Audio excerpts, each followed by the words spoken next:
In the classroom, the teacher addresses the students, reminding them of the era they live in, the age of heroes. It's been 5,000 years since the first hero record appeared, and the lower world has transformed countless times since then. This year, the Royal School of Dylan will host the Lumen entrance examination. The teacher brims with confidence, believing some pupils could become heroes. Yet not everyone shares his zeal. A student in the back row yawns, utterly disinterested. That's Leo. Frustrated, the teacher assumes his boredom means he already knows everything, so he challenges Leo to recount the 5,000-year-old hero earning ritual. Leo finally rises from his seat. He answers nonchalantly, "Fame breeds worship on its own." Leo Plav, a 15-year-old heir of the esteemed house of Plav. The teacher, visibly disappointed by Leo's flippant reply, challenges the class for a more thorough answer. A sharp student shoots up their hand. He steps forward, noting that ancient heroes couldn't simply earn a god's favor. Only sacred rites could designate a true hero. The blood rite stands as the prime example. The teacher is genuinely impressed by the insight. He declares Gullivan of House Stratton destined to become the kingdom's greatest magical prodigy.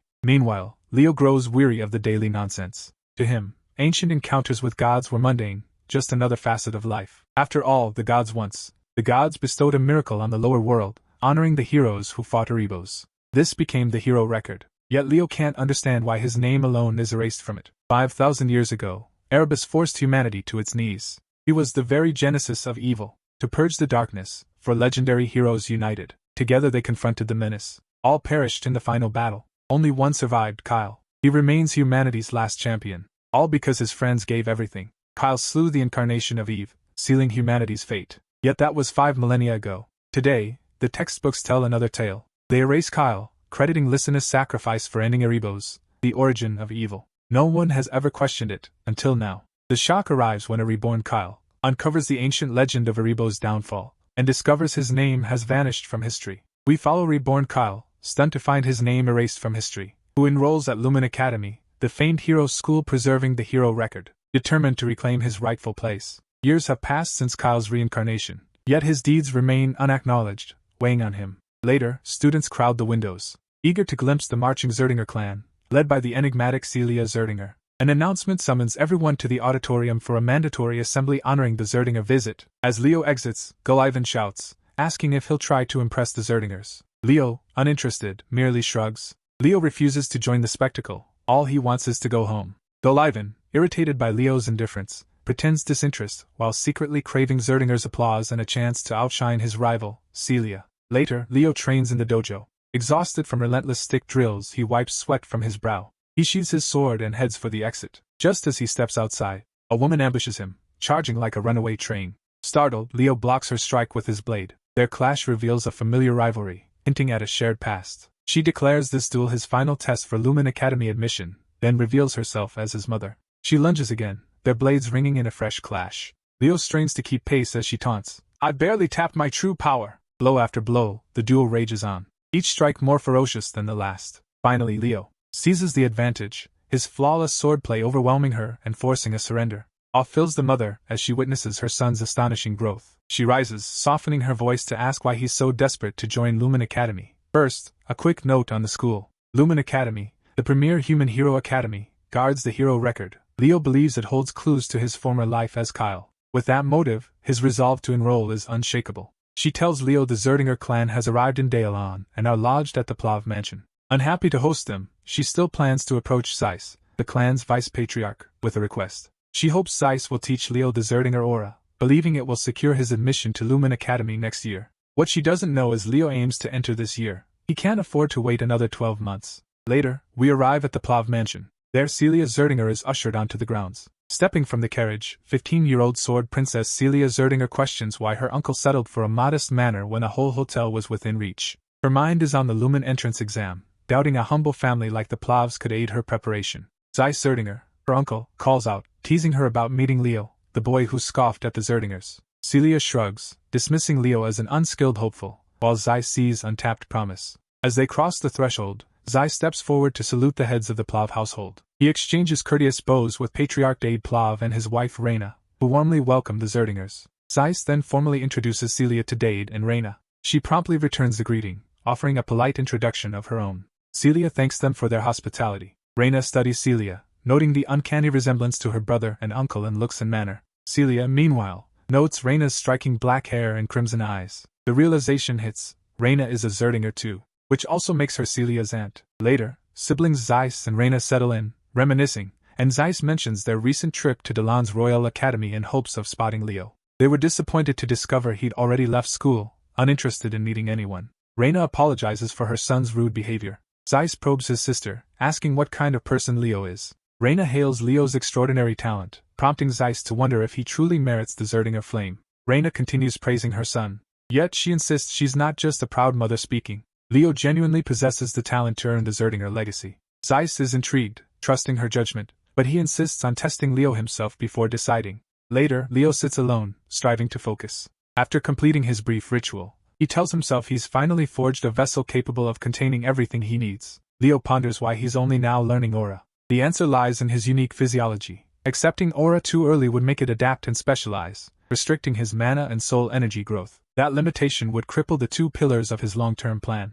In his previous life he saw the chaos of unchecked power. Had he fully absorbed his fallen comrade's essence, he'd have left a disaster in his wake. Determined not to repeat history, Leo vows perfect control. His first step is mastering aura on his own terms. Before he can dive deeper, a familiar voice calls his name, snapping his focus back. Turning, Leo catches sight of Celia Zerdinger. She flashes a confident smirk, teasing that he finally grasps training basics, then offers to teach him swordplay, if he dares. The clueless boy has no idea who she is. She declares herself Celia Zerdinger, the world-class sword princess. With formalities behind them, Leo cuts to the chase. Flattered yet dismissive, he refuses guidance from anyone he deems less skilled. Annoyed, the girl bristles. His comment sounds like a challenge to her superiority. Leo retorts that in a death match she'd likely win, since he can't wield aura. But in pure swordplay, he's confident he can handle her with ease. Celia takes his boast as a personal challenge. She scans the area and seizes a sword. Picking one from the many on display, she aims to crush his misplaced confidence by beating him in a duel.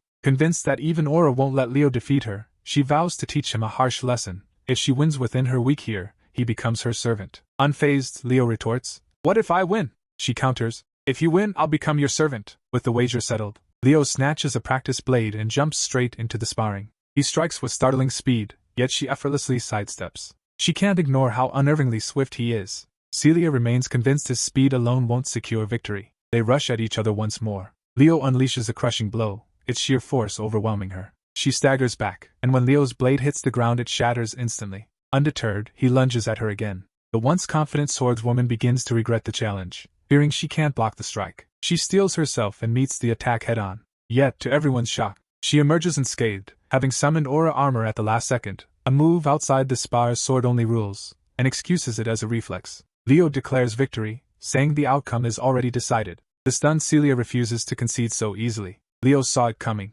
He discards the heavy magical bracelets that curb his strength. With his next strike, he shatters her barrier outright. The girl is left utterly stunned. Leo shows no mercy, unleashing his full power. Later, strolling through the courtyard, Leo runs into his mother. She immediately introduces him to Uncle Zeiss. Leo bows respectfully, and Zeiss returns the gesture. Zeiss then announces himself. The two men seal the meeting with a handshake. His mother asks if he's already met Celia. Leo recalls she fainted after their duel, terrified. Before he can explain what happened, a knight rushes to Zeiss with a report on the lady. Zeiss is amazed that Leo bested Celia despite her aura still undeveloped. He praises Leo as extraordinary, yet Leo retorts that she simply underestimated him. Zeiss inquires what Celia forfeited in their wager. Leo smiles, noting the loser must become the winner's servant, so Celia will be his maid for a week. Though Zeiss dislikes the notion, he respects the sanctity of a promise. He reminds everyone that Celia hails from the Zerdinger house. He can't order her around, so he hopes Leo will rescind the promise. In return, he offers Leo a far more valuable reward.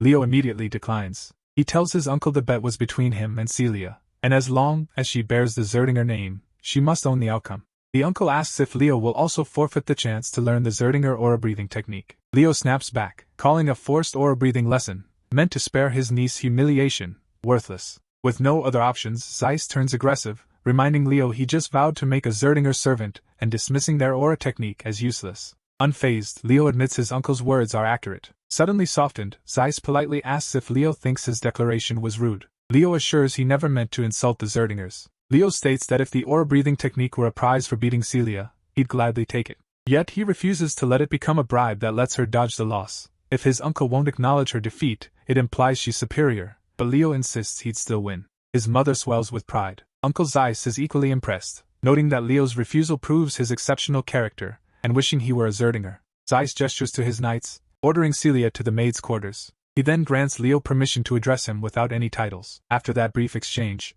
Leo departs. Zeiss turns to his elder sister, proudly declaring he'll recount the events when he returns home. He'll persuade their elder brother to teach Leo the legendary Phoenix Breath technique. The scene shifts to Leo's quarters. Celia's face burns with pure embarrassment. She flails, declaring herself Celia the maid, bound to serve Leo for a week. Leo can't hide his delight as she calls him that. Who knew her elegant poise would look stunning in plain attire, the dress blazing like fire. Celia bristles at his compliments, knowing her own beauty. Leo quickly apologizes, insisting he meant no offense. He admits a certain friend once overpraised beauty. That habit has clearly rubbed off on him. He remembers the friend claiming that eternity's beauty is unmatched. If peace ever returns, he'll devote his life to spreading beauty, guided by the dwarven master smith, Bueno. Celia's eyes lock onto Leo's book, and she asks curiously about it. Leo says he devoured it as a child. It's the legendary great hero of the beginning. Celia recalls reading the same tale when she was just 5. Seeing his passion for the volume, she strides to the shelf, and pulls out another tome.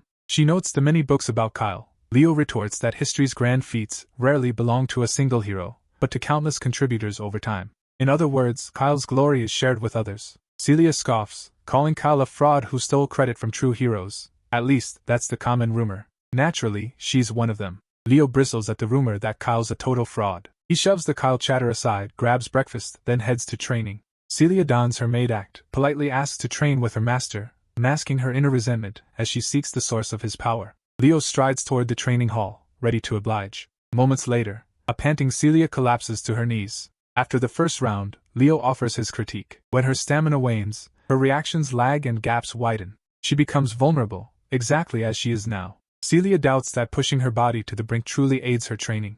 Leo grins, noting that today's youth are soft. Modern aura techniques have eclipsed pure physical training, yet strengthening the body still amplifies one's aura. Refusing the weak label, she summons courage and steps up for another round. Before re-engaging, she warns Leo not to underestimate her. Her reckless charge backfires when Leo simply sweeps her aside with a single swing. She hits the ground hard. Humiliation fuels her frustration after successive defeats. Leo offers a bracelet. She lunges to snatch it. Unaware, she grasps a weight magic bracelet that is crushingly heavy. Leo's grin turns sinister as he reveals his plan. She'll train forever wearing the cursed bracelet. The following morning, Zeiss watches Leo and Celia train, his eyes fixed on Celia's struggle. He's convinced a shattered pride will harden her before she leaves for Lumen. Zeiss calls out to Leo, announcing he plans to petition the Patriarch for the Phoenix Breath inheritance. Securing the Patriarch's blessing would grant him that power. Leo freezes at the name, Phoenix Breath, knowing it's the Zerdinger clan's legendary aura origin. He's heard only officially recognized family members may inherit it.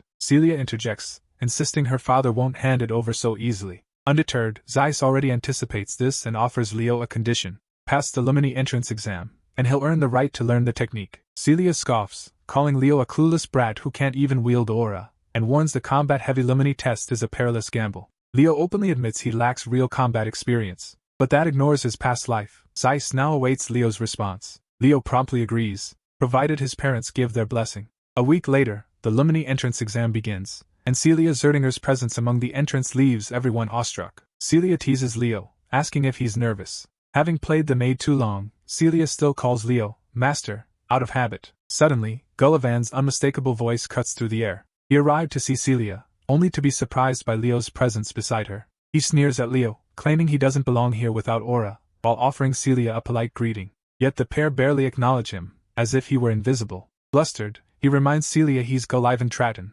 recalling their previous encounter. But Celia fails to recognize his name. She swiftly grabs Leo's hand, and they make a hasty exit. Suddenly, another voice summons them. Two siblings appear, 16-year-old Abad Llewellyn and his 14-year-old sister Chelsea, both of the Llewellyn clan. Celia greets them warmly, while Leo looks completely puzzled. Celia introduces them as the Llewellyn siblings, heirs of the Lordran Empire's heroic lineage. Irritated by their arrival, she warns Leo they can't afford to lose to the Llewellyns, though Leo, a Plav, feels detached. The siblings greet Celia, and she returns the greeting warmly. She then introduces Leo, a scion of House Plav from Dalit. Abad scoffs, dismissing titleless Leo as insignificant. They spin away, boasting they'll claim the top spot. Celia, bristling with rivalry, vows to crush the Llewellyns in the trials. Suddenly, a Lumen Academy envoy strides onto the podium, silencing the crowd and commanding everyone's attention. A man steps forward, introducing himself as Professor Ulbi Zarin of Lumen Academy. Celia's face freezes in shock at the sight of the esteemed scholar. Leo remains indifferent, clueless about the newcomer, while Celia, irritated, points out that Albie Zarin is listed in the hero record as a modern-era legend. Leo studies the professor intently. He spots a surge of raw mana blazing in Albie's left eye. Albie addresses the crowd, outlining the exam, solo duels and monster subjugation. He dismisses the traditional turn-based format as tedious. Without hesitation, he proves his point. He incinerates the paper in his hand, shredding the old exam structure. Then he produces a massive, ancient tome. He cracks open the ancient tome, and Albie summons the opening chapter. Prologue, The Wild Forest. Instantly, a towering rune circle ignites beneath every student's feet. The stage is set, and no one can guess his next move. One thing's clear, Albie lays waste, merging all trials into a single, relentless challenge. To grasp the stakes, we discover the hero record is more than a chronicle. It's a gateway that materializes the hero's realm, housing the memories of those who came before. By entering it, a contender can inherit a past hero's power, essentially a living training system. All the students are thrust into the hero's wild forest, where the professor declares survival the sole objective. Team up or betray, break your orb to quit, and that's it. After a brief scan, Leo instantly recognizes the surroundings. It's exactly the elven forest he remembers, before the Witch Queen Salatna seized it. Some classmates, however, are already desperate to return. They dismiss the realm as merely an illusion. Leo, on the other hand, refuses to believe that. He knows the examiner's memories birthed this world, but every danger here is deadly and real. Spotting a presence nearby, Leo's instincts sharpen. A sudden arrow slams the ground, shattering it, yet Leo emerges unharmed. He turns toward the arrow's origin, ready to confront whatever waits. He recognizes the attacker as Chelsea of the Llewellyn clan, who mistakes him for a Zerdinger and vows to kill him. Leo swiftly declares his true lineage, the Plow family. Chelsea snarls, accusing him of lying because she saw him with Celia earlier. Without hesitation, she unleashes a whimsical spell. Leo watches, impressed, as she chants a magic he's never seen before. Yet the spell's fundamentals mirror familiar arcane principles. Chelsea's frustration grows at his unflinching composure. She aims to shake him up. She launches her formidable technique. Leo deflects it effortlessly with a single sword swing. The mana blade she launches simply slides harmlessly away. Chelsea is thrown off. He blocked it without even using aura. How? He smirks, rubbing salt in her wounded pride by calling her attack trivial. He proposes an alliance, noting that the longest survivor scores the most, so she should at least pass the test before elimination. Her retort is swift. She boasts she's no ordinary sorcerer, but a battle mage. Offended by his dismissal, she vows revenge. She unleashes her full power, determined to crush him and prove she isn't weak. Yet every strike misses, as Leo isn't even in the blade's path. Worse, she senses no mana trace, leaving her blind to his location. Then she finally locks eyes on Leo, fists clenched, standing right before her. We never see if his punch actually hits her terrified face. One thing's crystal clear. Her knees buckle, a sure sign our hero has won. Leo reiterates his alliance offer, still open if she changes her mind. Before she can answer, the scene cuts to Lumen Academy's faculty, watching the showdown through a digital feed. They're thrilled. The battle finally heats up. Back on Chelsea, Mercy is nowhere in sight. Leo has bound her to a tree trunk. His expression makes it clear his intentions toward her are anything but kind. He even lights a small bonfire as night falls. Flames surge, licking the log where she's bound, and panic flashes across her face. She could escape, if she agrees to work with Leo. Stubborn as ever, she flat out refuses. She declares only her brother is worthy of an alliance. She summons wind, but Leo's anti-magic field nullifies it. He admits his mana is waning, so the barrier won't hold much longer. Realizing she can't rely on magic, she finally concedes. Leo, ever vigilant, keeps a close watch for any trickery. He stokes the blaze, and the flames soon lick her skin. Her clothes ignite, her last straw. She finally yields and accepts the alliance. Leo isn't satisfied with empty words. He demands she swear on her family's name. Without hesitation, she pledges on the Llewellyn name to cooperate. Satisfied, Leo unties the ropes binding her. Just before she could tumble into the roaring flames, he scoops her up and holds her close. The focus shifts back to the faculty. The teachers watch the duel intently. Albie Zarin admits no pupil has yet met his exacting standards. He scoffs that most students merely brawl, a laughable display. Only a handful exhibit true power, enough to earn his respect. Celia Zerdinger and Abad Llewellyn stand out, teaming up, offering Albie a glimmer of hope for his class. His gaze then lands on Leo and Chelsea, now allied. He watches Leo intently, despite the childish fire stunt on Chelsea. Securing Chelsea's cooperation earns Leo a tentative nod from Albie. Lacking Celia and Abad's power and poise, Leo still surprises Albie by effortlessly defeating Celia, marking him as an unexpected dark horse. He does so after cutting down several monsters along the way. Leo and Chelsea press on, with Chelsea finally seeing the alliance's value. She questions his aura, noting no mana, Leo nonchalantly admits he can't wield aura at all. Her shock is cut short as a lurking monster watches them from the shadows. Chelsea instantly spots the creature and Leo unleashes a rapid blast, instantly incinerating the creature. The strike is absurdly overkill for such a weak foe. He admits Chelsea's raw power is impressive, but her technique is flawed. Suddenly, Leo's senses prick. Something feels off. He orders Chelsea to freeze. Scanning the sand, he spots cracked earth littered with skeletal remains. Without warning, a massive explosion detonates. Leo darts away, hoisting a burning Chelsea in his arms. The hidden ambushers finally reveal themselves. It's Gullivan and his crew, out for revenge on Leo. He orders a companion to charge, and the fool obeys instantly. The charge meets a crushing blow from Leo, sending him sprawling. Leo stands, radiating pure Giga-Chad confidence, and tells Chelsea to watch his back. Chelsea flinches, amazed at his effortless double rescue. She quickly rises, takes position behind him, ready for the remaining foes. Meanwhile, Gullivan does what he does best. He bolts for his miserable life. He deserts his crew, desperate to put distance between himself and Leo, hunting for a new ally. Spotting him from afar, Celia walks calmly toward his escape route instead of chasing. When they reach the spot, the sight is breathtaking. The ground is strewn with monster carcasses and the fallen students who tried to slay them. Chelsea lights up, thrilled to be reunited with her brother. Celia snarls at Leo, demanding to know why he's siding with Chelsea. Leo boasts that he chose to forge an alliance with her, a claim Celia scoffs at.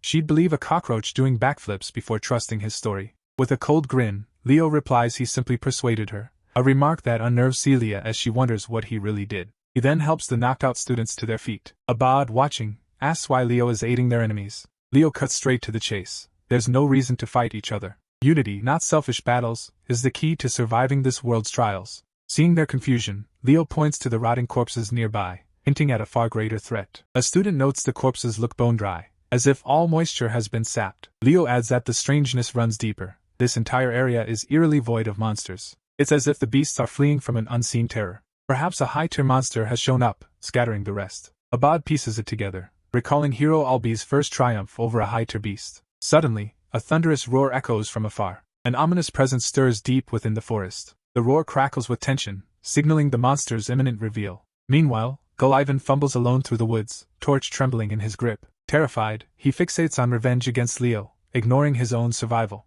Gullivan spots a corpse at his feet, and a looming darkness makes him stumble. He trips and crashes to the ground. From the shadows emerges a colossal, ravenous spider-like monster. Gullivan's doom is sealed. Meanwhile, Professor Albi's dilemma with the students unfolds. A staggering 500 candidates have failed the exam. The selection requires at least 100 survivors, yet only 50 remain. Refusing compromise, Albi vows to pick only the elite, trusting the headmaster's confidence in him. He's a zealot for forging heroes in times of crisis. His focus now rests on Leo Plav, the unexpected dark horse with hidden talent. Can this underdog survive the brutal trial? We return to the exam grounds, where students scramble in the gloom. Their swift feet stumble through the oppressive darkness. Celia ignites her blade, announcing a threat ahead. The red glow exposes a massive spider feasting on its prey. Terror grips them as the monster roars, ready to strike. A mage lunges, casting a spell to fell the beast. Leo intercepts, urging Gullivan to shatter the crystal instead. Cornered between the spider's jaws, Gullivan can barely move. He hammers the blue crystal with desperate force.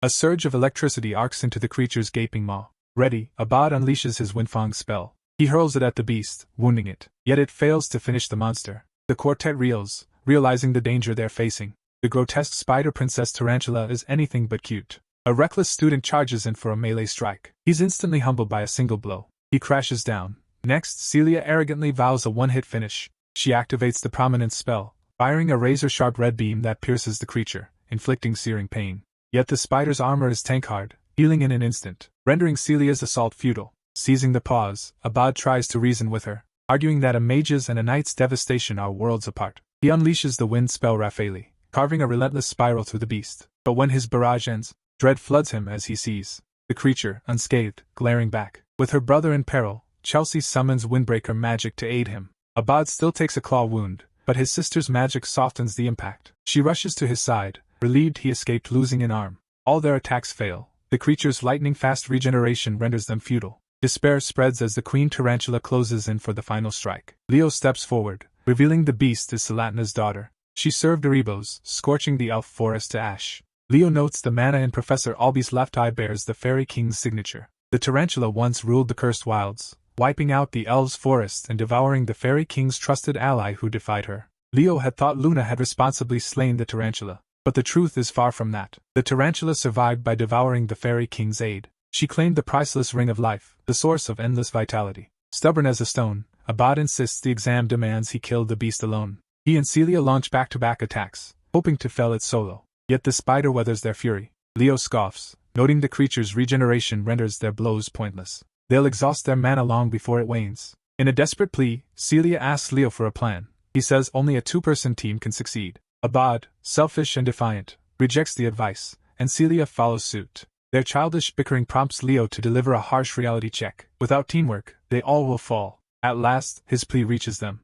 Abad entertains the idea of teamwork but doubts they can launch a decisive strike quickly. With only they can stall the beast, the odds are steep. Leo steps forward, offering to buy them precious time. Celia scoffs, noting Leo can't even wield aura, yet he admits he can only stall for 5 minutes. Abad worries their coordinated assault will still fall short in that span. Leo, however, is convinced it will succeed. He grabs a discarded weapon. He notes fire and wind intertwine perfectly, enough to tip the tide. Despite their clashes, the Sword Princess and the Magician forge an uneasy alliance. Leo eyes the grotesque spider, seeing a worthy challenge and an echo of his past. It also reminds him of the life he once led. With a swift slash, he cleaves the beast's limb, shocking his classmates. The cut leaves the other two students stunned. He then rends the creature's face, shattering its hide. Satisfied, he recognizes the monster as Tartaros. A flashback shows an elven child fleeing in terrified tears. Tartaros ensnares the child in its web. Trapped in the sticky net, escape seems impossible. The spider descends, poised to devour the helpless child. The child cries out for his mother, bracing for death. Then a radiant savior descends. A being of light halts the monster's assault. Enraged, Luna unleashes a blinding strike at the toothy beast that ravaged her homeland and devoured the forest's right hand. Her magic engulfs Tartaros, imprisoning it. A column of thunder crashes down. Luna never expected Erebo's army to have seized the elven forest as well. In that instant, Leo's former self takes charge of rescuing the child. He tears the web apart, freeing him. Now, let's dive into the present scene. He plants his axe, buying his team precious seconds. Though without aura, his options are limited. He calls out to Chelsea for assistance. Leo orders her to channel elemental magic, aiming her attacks at him. He sidesteps the incoming blow with fluid agility. Chelsea worries his blinding speed could still trap him in the assault. Leo assures her he'll be fine if she speeds up. Chelsea unleashes her magic, ready to forge any weapon he needs. Leo accepts any tool, as long as it works. She conjures a weapon for him. He guesses it's a scimitar and a bastard sword. Gripping the dagger and battle-axe, Leo rains down furious slashes, cleaving the spider. Each blow splinters his weapons. Chelsea hurls another weapon his way. He snatches a dagger and a battle-axe. Leo's staggering raw power leaves Chelsea stunned. She assumes he's a martial arts master. Even Abad can't deny his strength. Yet a sharp slash grazes his face,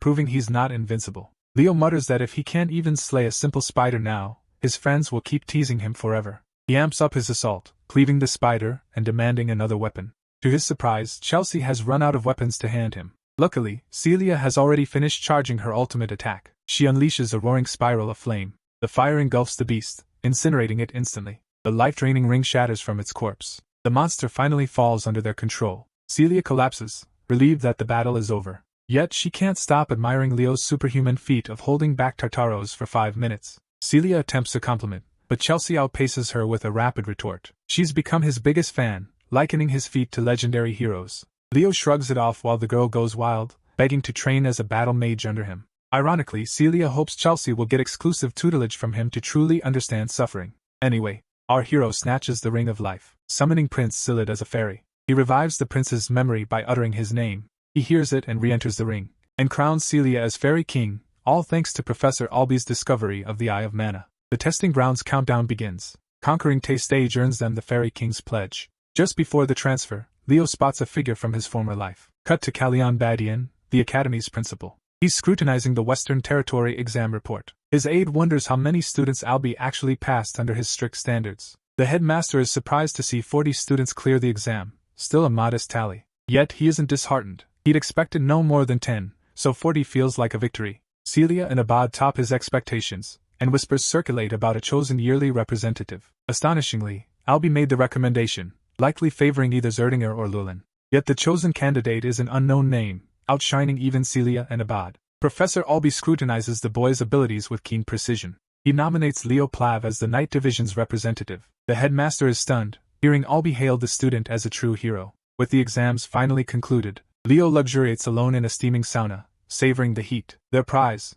the Fairy King's pledge. Typically, a hero's triumph yields no tangible reward, but this time an exception was granted. Confused, Leo spots his mother materializing before him. She confronts Leo, demanding he knows why she was expelled from House Serdinger. Attempting to save an ally, she lost control and unleashed Serdinger's raging flames. She harbors no regret. Fixated on her sole son, she aims to guide his extraordinary talent. She's thrilled to congratulate him on his academy acceptance. Upon entering majestic Lemuria City, students must gather their gear before crossing the gate. Lemuria stands as the world's heart. Its crown jewel is the Lumen Academy. Now that Leo finally arrives, his uncle greets him, praising his success, while Leo wonders why he's here. He learns how Serdinger is tangled in a month-long, unresolved debate. He grills Leo, asking if he knows why the feud began. Does it tie to the Phoenix Breath inheritance? His uncle confirms, though his sister isn't a Serdinger, Leo is undeniably her son. The clan elders are stunned by his triumph in the notoriously brutal Western exam. Leo receives a unique subspace key.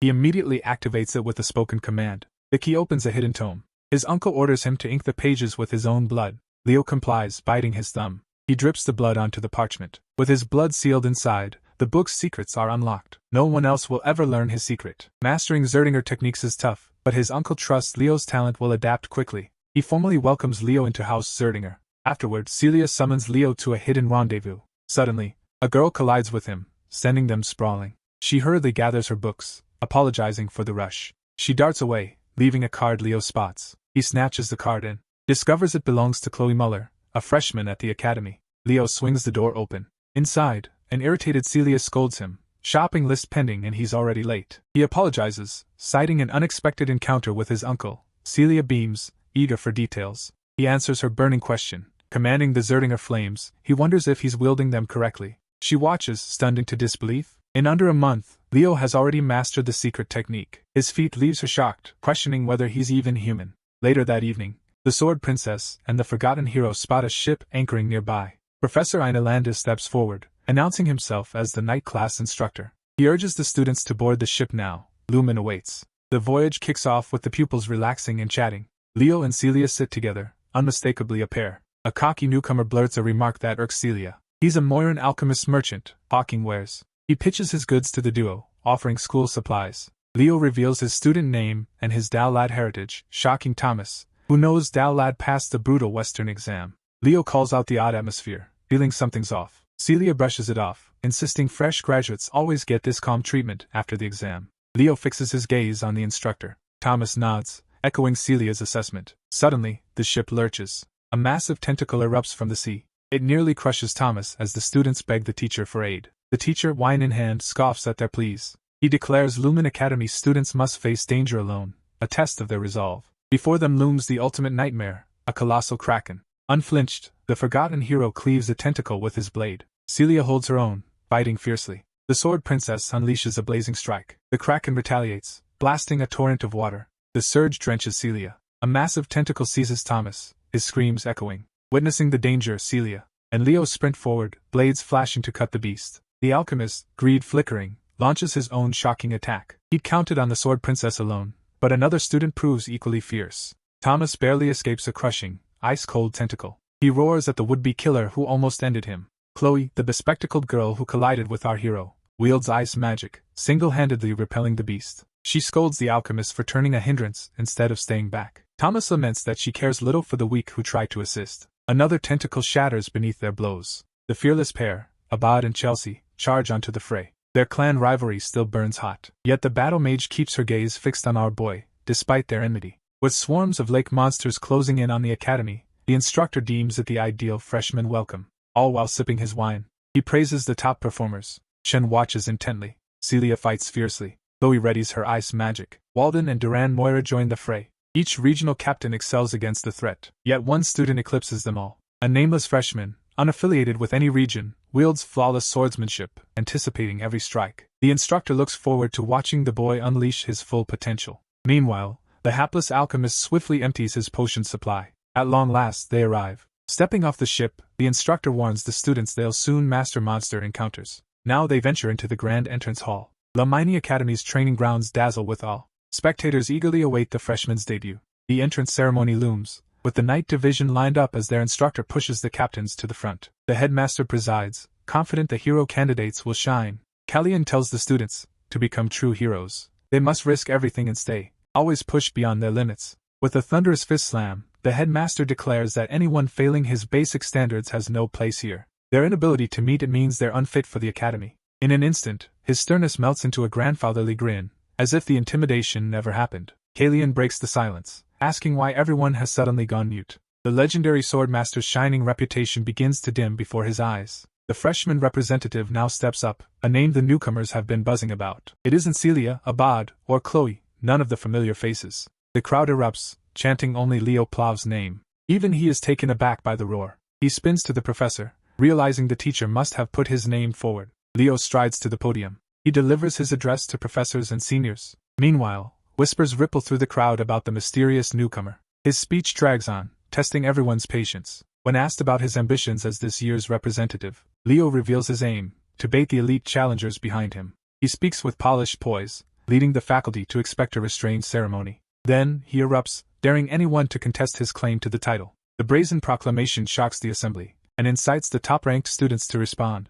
Leo cares not who stands in his way. With the ceremony over, the students head to their dorms. Tomorrow marks a week-long trial of exploratory classes. This grace period lets them sample any subject. They'll later choose 3 majors from those experiences. They're urged to rest now, lest they start the term exhausted. Leo's quarters sit beside Thomas, who's buzzing for his first lesson. They exchange a quick goodnight. Leo collapses onto his bed. His thoughts race. What will he achieve at the academy? He's determined to claim his spot at the premier institution. He's desperate to uncover his missing hero record. The next morning in the cafeteria, Thomas asks to sit beside him. He barely cares, but grants the request. An irritated stranger appears at Leo's table. It's Duran of the Central Region, here to test the weight of Leo's challenge. Leo realizes his speech was a full-blown provocation, daring anyone to step up. Duran boasts, claiming he's the Central Region's top talent. Leo remains unfazed, sipping his fruit juice. Infuriated by the dismissal, Duran erupts, delivering a thunderous kick. He sends the table flying. But Leo's superhuman speed lets him reassemble the ingredients.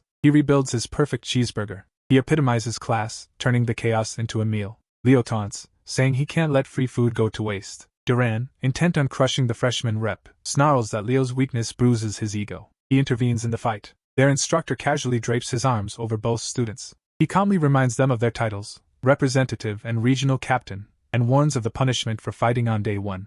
Their faces betray a silent plea for help. We cut to the first exploratory night class. Celia wonders why Leo is missing. He finally appears, gasping for breath. His condition draws Celia's concern. She assumes he's just been in a fight. Leo keeps silent for now. The class begins as Ein introduces himself, the Night Division instructor. Thomas notes Duran's hostile stance toward Leo. Instructor Ein outlines Mana's 3 core powers: magic energy, soul energy, and the toughest, aura. Celia adds that aura's conversion strips mana of its fluidity. Exactly, magic and soul energy draw raw mana, while aura siphons and reshapes it for the body. He then visualizes an aura in action. He asks if anyone can actually wield that refined aura. Celia scrambles for an answer but comes up blank. The freshman steps in, noting that channeling aura demands burning mana. The instructor nods, prompting him to pinpoint the key factor in that burn. Leo snaps back stamina. Ein, impressed, probes whether Leo has ever studied aura. He admits he hasn't. Yet, without any study, he's already grasped its core, an astonishing insight. Ein cuts the lecture short,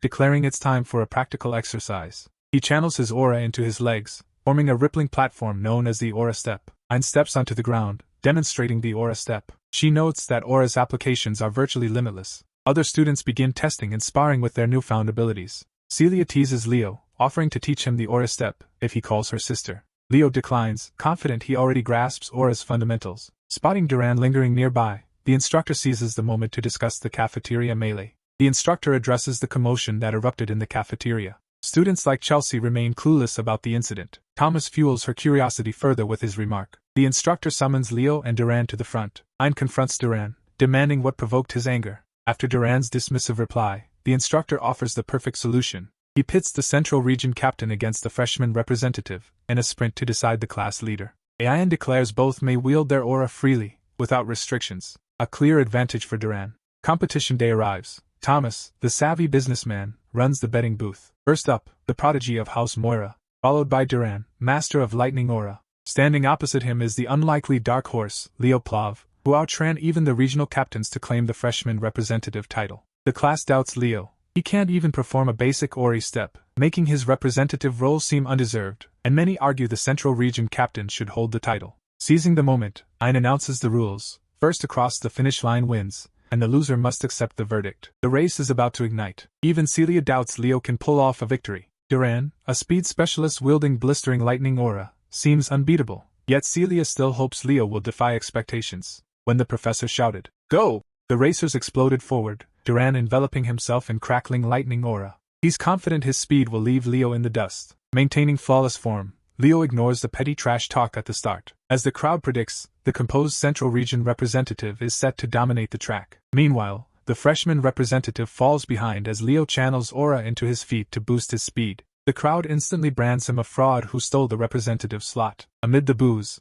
one voice rises: Chelsea Llewellyn's fervent cheer for Leo. Determined to dominate, Duran lives up to his family's lightning legacy, tearing down the track. Seeing Duran blitz past the halfway mark leaves Car anxious. Leo must step up or lose. Leo scans the track, searching for an edge. To everyone's shock, he doesn't sprint faster, he deliberately slows. When his momentum stalls, he veers off the lane and slams into the walls. Even Celia Zerdinger's faith can't explain his reckless move. He looks foolish. Yet, oblivious to the crowd's confusion, Leo concentrates on densifying aura in his feet. He vaulted off the track with a series of superhuman leaps, landing in the grass. Then he sprang into the stands, turning nonchalantly to watch Duran extend his lead. His aura surged to its peak, the blazing energy in his feet shattering the stands beneath him. A single thunderous leap hurled him back onto the track, momentum blazing. The impact sparked a brief explosion, momentarily throwing Duran off guard. From the blast, Leo shot forward like a crimson meteor, blazing across the track. He jeered at Duran, dubbing the arrogant brat a slowpoke as he flew past. The blazing meteor slammed into the finish line,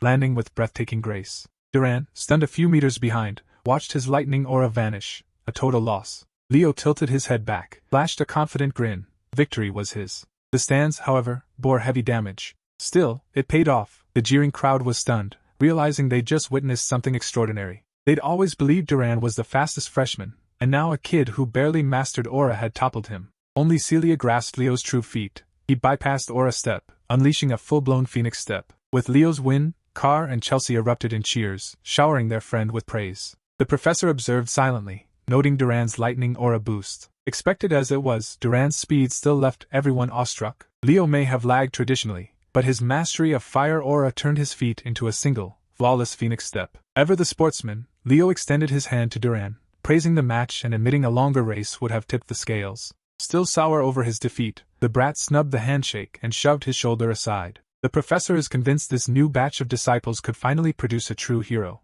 When Leo rejoined his friends, Chelsea flooded him with praise, insisting she wanted to train alongside him. Car questioned Celia why Chelsea fawns over Leo instead of him, a truth that's glaringly obvious. After class, Car invited the whole group to the cafe, offering to foot the bill. Leo apologized, saying he couldn't join the outing. He slipped away silently. When asked where, he replied he was heading to a summoning lecture. His friends, puzzled by a night attending a summoning class, heard his usual answer: research. Leo still can't fathom why the Fairy King granted him the pledge as a reward. He knows hero rewards tied to the world owner's power, and his seems linked to summoning. Yet Professor Alby is a pure magician, not a summoner, so Leo ought to have gained a magical skill. And to meet a fairy you must venture into fairyland, making his current reward practically useless, for now. As Leo waited outside the summoning class, a familiar voice asked if he was a fellow summoner. It was Chen Xia, the Eastern captain and top scorer, polite, cheerful, and kind, unlike the race-obsessed captains. After brief pleasantries, she urged him to call her simply Jia.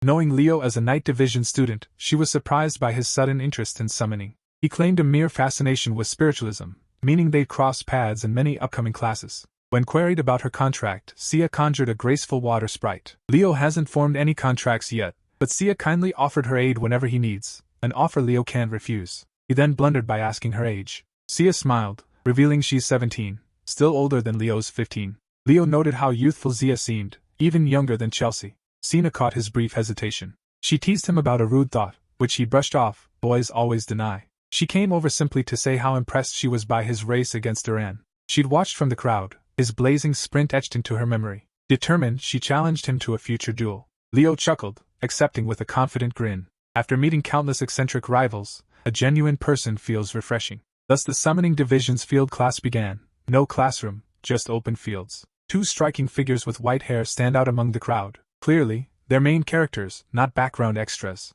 Leo surveyed the sparse gathering, confirming his suspicion that summoning draws few students. He wondered why the lesson was held outdoors. The answer swooped down, a colossal, sun-blotting, scaly beast. It glided over the startled students. With a thunderous thud it landed, revealing a towering black wyvern. Weak-willed students crumpled to their knees at the sight. The rider atop the wyvern smiled, declaring the beast had taken a fancy to the class. She dismounted, introducing herself as Yura Marin.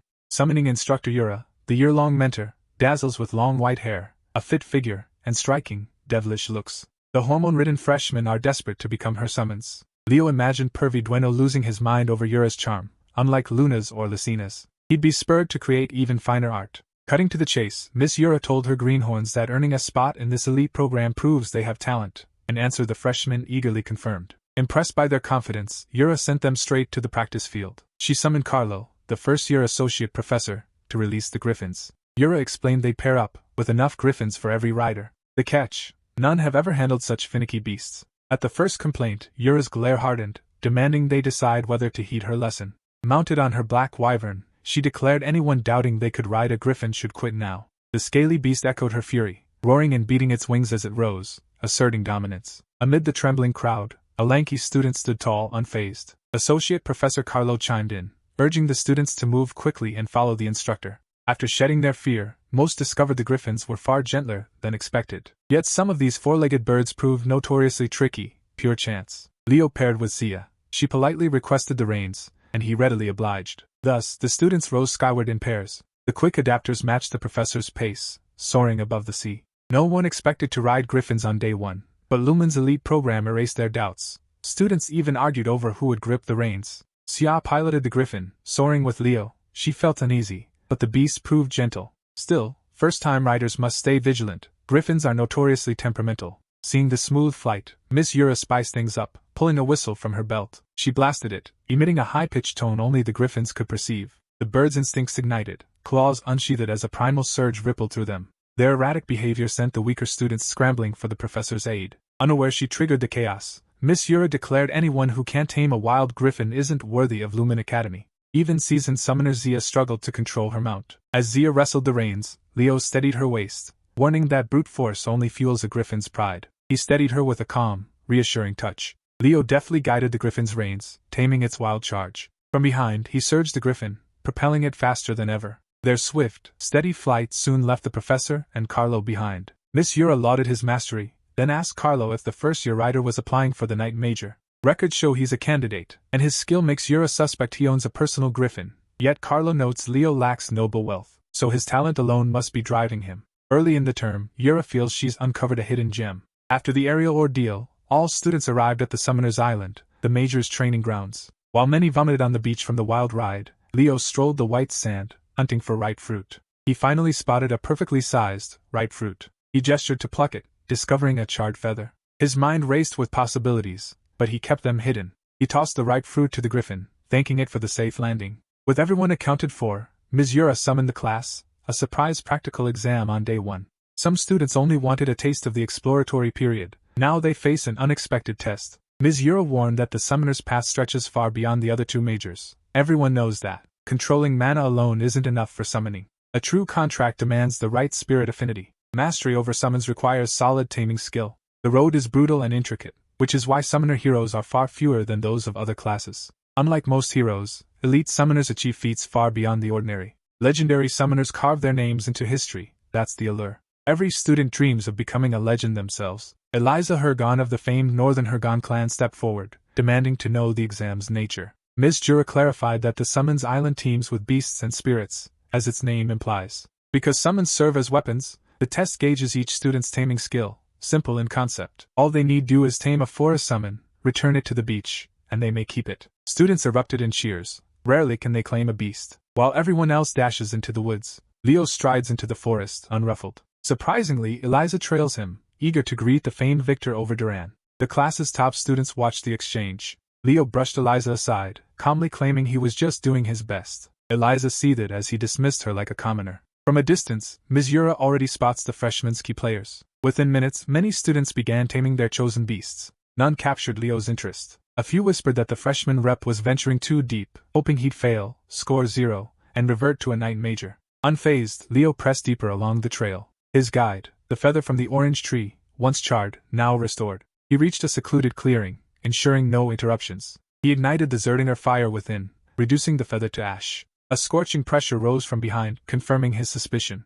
Back in Leo's hometown, life had quieted now that the fledgling had left the nest. Reina was cooking a feast worthy of a Ghibli film outdoors. Yet she fretted over her son's first day of school, wondering why she felt so on edge. If Reina could glimpse his trials, she'd understand her worry was justified. She reassured herself that Leo, a resilient boy, would be fine. Meanwhile, Leo was engulfed in searing heat, surrounded by the legendary Phoenix's flames. The Phoenix, summoned by Reina's scent, was bewildered by a child wielding Zerdinger fire. Hearing his mother's name, Leo asked the Phoenix how it knew her, realizing it had arrived just in time. The legendary Phoenix reveals a surprising connection to Leo's mother, claiming it owes Reina a profound debt. She is Verena, the elusive Phoenix, one of the 3 primal summons. Verena bows, addressing Leo with the reverence his mother's lineage commands. Leo returns the courtesy, then presses Verena for details about her bond with Reina. She confesses Reina rescued Ellen Lunda, Verena's original summoner. Leo flinches at the name. Ellen, a renowned hero, was deep in Siren's dungeon when her comrades fell and death loomed.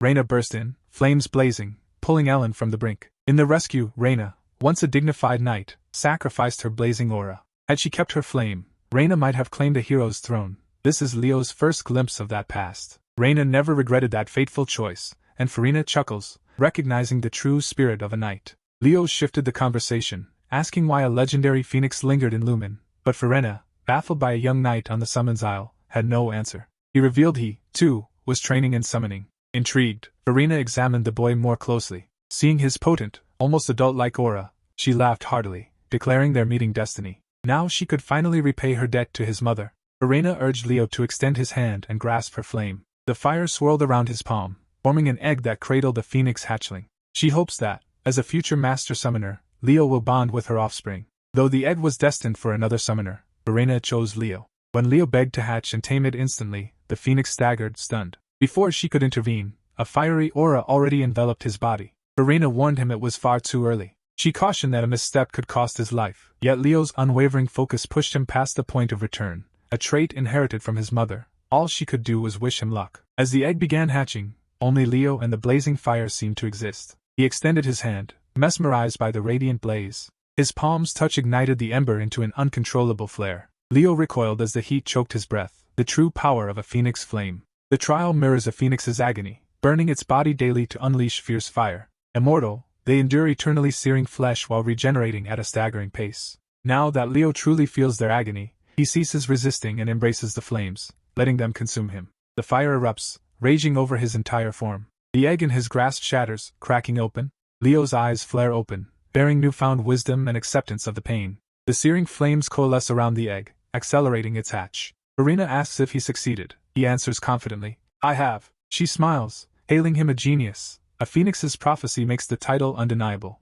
Even before the egg fully hatches, Verena already congratulates him on sealing the contract. The shell turns to ash, revealing a tiny chick, Fiora. Ecstatic, Verena shifts to her human form, entrusting her child to Leo. Fiora appears as a simple red chick, adorably unassuming. By noon, most students had already returned to the beach, each bearing harmless summons common to the forest's edge. Miss Yura asked her aide Carlo how much time the remaining students had, noting they'd only have 5 minutes left. As she'd predicted, only the 4 standout students remained. A thunderous roar echoed from the woods as a massive bear barreled out, flattening trees in its wake. Riding the beast's back was the scruffy Chinxia, who tamed an aqua bear cub as a future knight, an impressive feat. Yet her arrival was eclipsed by the ominous shadow looming over her tamed creature. The silent student captured a shadow crow, now soaring on its talon toward the beach to farm aura. Even elite summoner families struggle to tame a shadow crow. He's only secured one and hasn't formed a contract yet he meets Miss Yura's expectations. Moments later, panic erupted as a pristine white serpent slithered onto the beach, with Eliza astride it. Eliza arrogantly claimed she contracted the Gorgon snake simply because her family lacked one. She's just filling the Pokédex. Carlo finally rang the bell, signaling the end of the exam. At the last second the final student arrived. Unlike the others' grand entrances, Leo calmly strolled onto the beach with a tiny chick perched on his head. While his peers inspired fear, Leo radiated pure cuteness. His clueless classmates erupted in laughter, mocking him for taming a chicken. After seeing his weak summons, as the laughter rang out, Miss Yura felt a cold dread crawl down her spine and cursed under her breath. This fool just presented a phoenix for the first trial. By sunset the freshman summoning class ended, and the students were escorted back to the academy. Though everyone else was done, Leo still had business to settle. He adjusted his tie. He knocked on the office door. A sweet voice called him inside. He opened the door to find Professor Yura bathed in sunset light, casually dressed, who set aside her work and ushered him to sit. Miss Yura admitted she'd never before seen a baby phoenix. She confessed she hadn't even known a mystical summon existed on Summoner Island.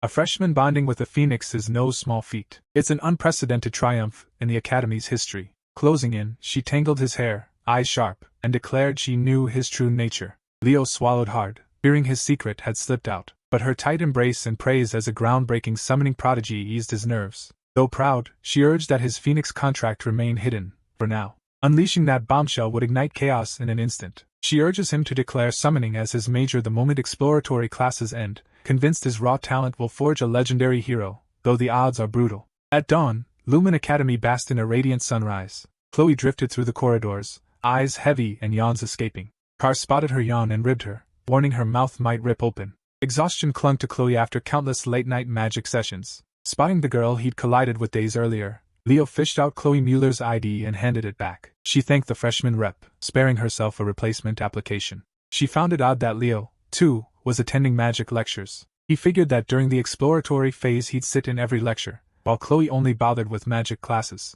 Carr leaned in, telling his friend that the iceborn Chloe was gunning for the Magic Division's summit. Unfortunately, Carr's whisper carried, and Chloe heard every word. A chill swept the room when Chloe fixed her gaze on him, and Carr tried to slip away. An imposing ice pillar erupted, blocking his escape. The crystal-clear column threatened to trap Carr within the frozen mass. With no exit, Chloe hauled him to the front row, forcing him to sit up and listen. Moments later, a familiar face entered the hall. In fact, twins Abad and Chelsea Llewellyn, renowned mage heirs, joined the class. When the door flung open, the room's energy shifted instantly. The moment he stepped through the door, he instantly seized everyone's gaze, and as he approached the podium, the girls blush and whisper about the handsome new professor. Sporting a slick back, a sharp tie and immaculate attire, Len Hors introduced himself as the first-year Magic Division professor. He rolled in a thick stack of papers, poised to launch a dramatic start to today's exploratory class. With a flick of his finger, the stack burst from his desk, scattering across the room. It landed neatly on every student's desk. To start, he handed out a surprise magic theory test, administered before any lecture. Professor Lenhorst warned that anyone failing will be expelled from his class. Now that they're all Lumen Academy students, this will be the new standard. After the test, they hand their sheets to Anna, the bright-hearted assistant who contrasts sharply with the stern Professor Lenhorst. Leo takes the biggest hit. The moment he reads the first question he realizes he's doomed, completely out of touch with modern magic. The tangled formulas blur before his eyes. As the clock ticks, each student scrambles to squeeze every ounce of thought into the intricate problems. With each grain slipping in the hourglass, tension spikes. This exam decides their fate as future magic heroes. When time's up, they chatter about the test's unexpected ease, yet even the brightest stumble on the final question. Leo, however, is a wreck, managing only one answer despite his frantic effort. Handing in his trembling paper, he wishes he'd studied modern magic beforehand. Feeling hopeless, he bolts from the hall, too ashamed to stay, vowing to self-study magic. In a century, magic has leapt forward, once demanding deep mastery, now reduced to memorizing tedious activation triggers. Professor Horst swiftly scanned the exams, noting Bro's barehanded, no-tool attempt. Leo laments that magic's shift to rote memorization has dulled modern mages. After grading the tests, the professor flaunted his magic for the class. He conjured a radiant orb, flooding the hall with mysterious runes and otherworldly symbols swirling around. This display embodies the magic he forged, a step-by-step algorithm of his own design. His aim: train students to research and forge their own magic. Hence the surprise test on day 1. The exam featured 49 one-point questions, each testing memorization of progressively tougher concepts. The final question, worth 51 points, probes magic's true essence. Horst hopes his students will one day solve it. Chelsea exhales in relief, knowing no one else cracked that question. She hadn't even a clue where to begin. She spots Leo's empty seat, his exam abandoned, and a pang of disappointment hits. She'd have liked to study magic with him. After the professor's fiery address, Anna rushes to his side, whispering urgently. She informs him quietly, a student nailed the 50th question, astonishing the stern professor. Lenhorst's stoic facade shatters as he bursts into hearty laughter before the class.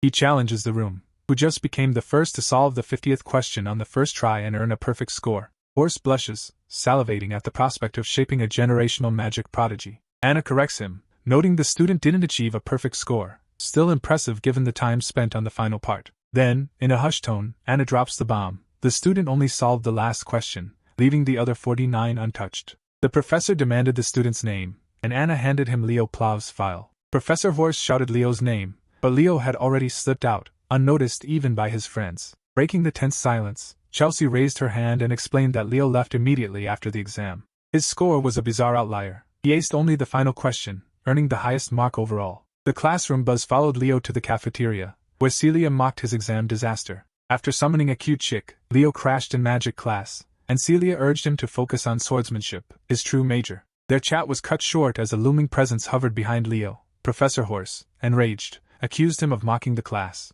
He confronted Leo, asking if the questions were so easy he abandoned them. Leo rose, clarified the misunderstanding, admitting he believed he had no chance of passing. To him, every question but the last was impossibly hard, leaving him clueless where to begin. He admitted he'd self-studied from ancient grimoires, leaving him out of touch with contemporary magic. A spark of idea lit in the professor's mind, and he lifted the startled Leo off the floor as gently as a cat. As he released him, Leo felt bewildered like never before. The professor's eyes glittered with excitement, urging Leo to follow him. Before Leo could protest, Professor Horse seized his collar and hauled him out of the cafeteria like a delighted child with a new toy. Celia froze, witnessing the eccentric professor of magical theory for the first time, while Assistant Anna missed him by mere seconds. Anna's brief hesitation let the professor slip away. She couldn't verify that Horst wasn't up to something odd. Breathless, she scrambled after the frantic professor. He escorted Leo straight to his office. He began scrawling intricate magic theory problems on the chalkboard. Then he challenged the boy to solve them on the spot. He reasoned that if Leo cracked the final question by luck, he must already possess his own magic system.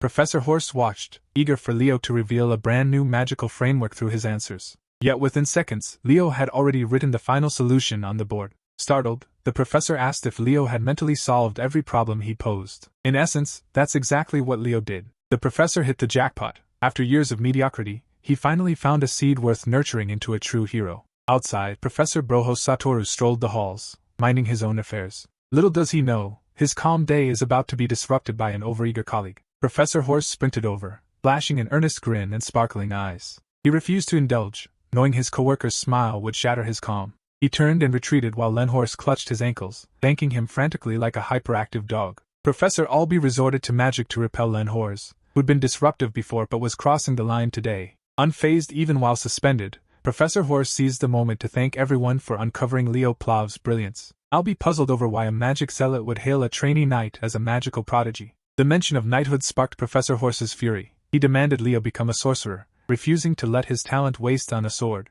At last, Assistant Anna caught up, hearing him rant that steering Leo toward knighthood insulted sorcery. Albee let him crash to the floor. The professor gratefully acknowledged Anna's quick catch. After sprinting across campus, the assistant's sunny demeanor fades as she orders them back to class. Leo strides past the chaos, unbothered. Professor Albee flashes him a reassuring smile. He concludes sorcerers are timeless lunatics. A week post-debacle, classes end and Leo relaxes on the roof. He reads Far From Drama, delving into his own legacy. Now branded a fraud, Kyle wrestles with a world that moved on without him. As he ponders time on the rooftop, first-year professors hustle through the halls. They crash into the principal's office, complaints in hand. Professor Ellen clutches Leo Plav's application form. The students' majors are knighthood, sorcery, and summoning, the three core hero disciplines. Seeing the kids' raw talent, professors clash to claim them, stunned by a pupil mastering every major, a first in any hero academy, while they insist each should specialize. Principal Badian chuckled, likening Leo to the legendary heroes of storybooks. The professors fell silent at the principal's words.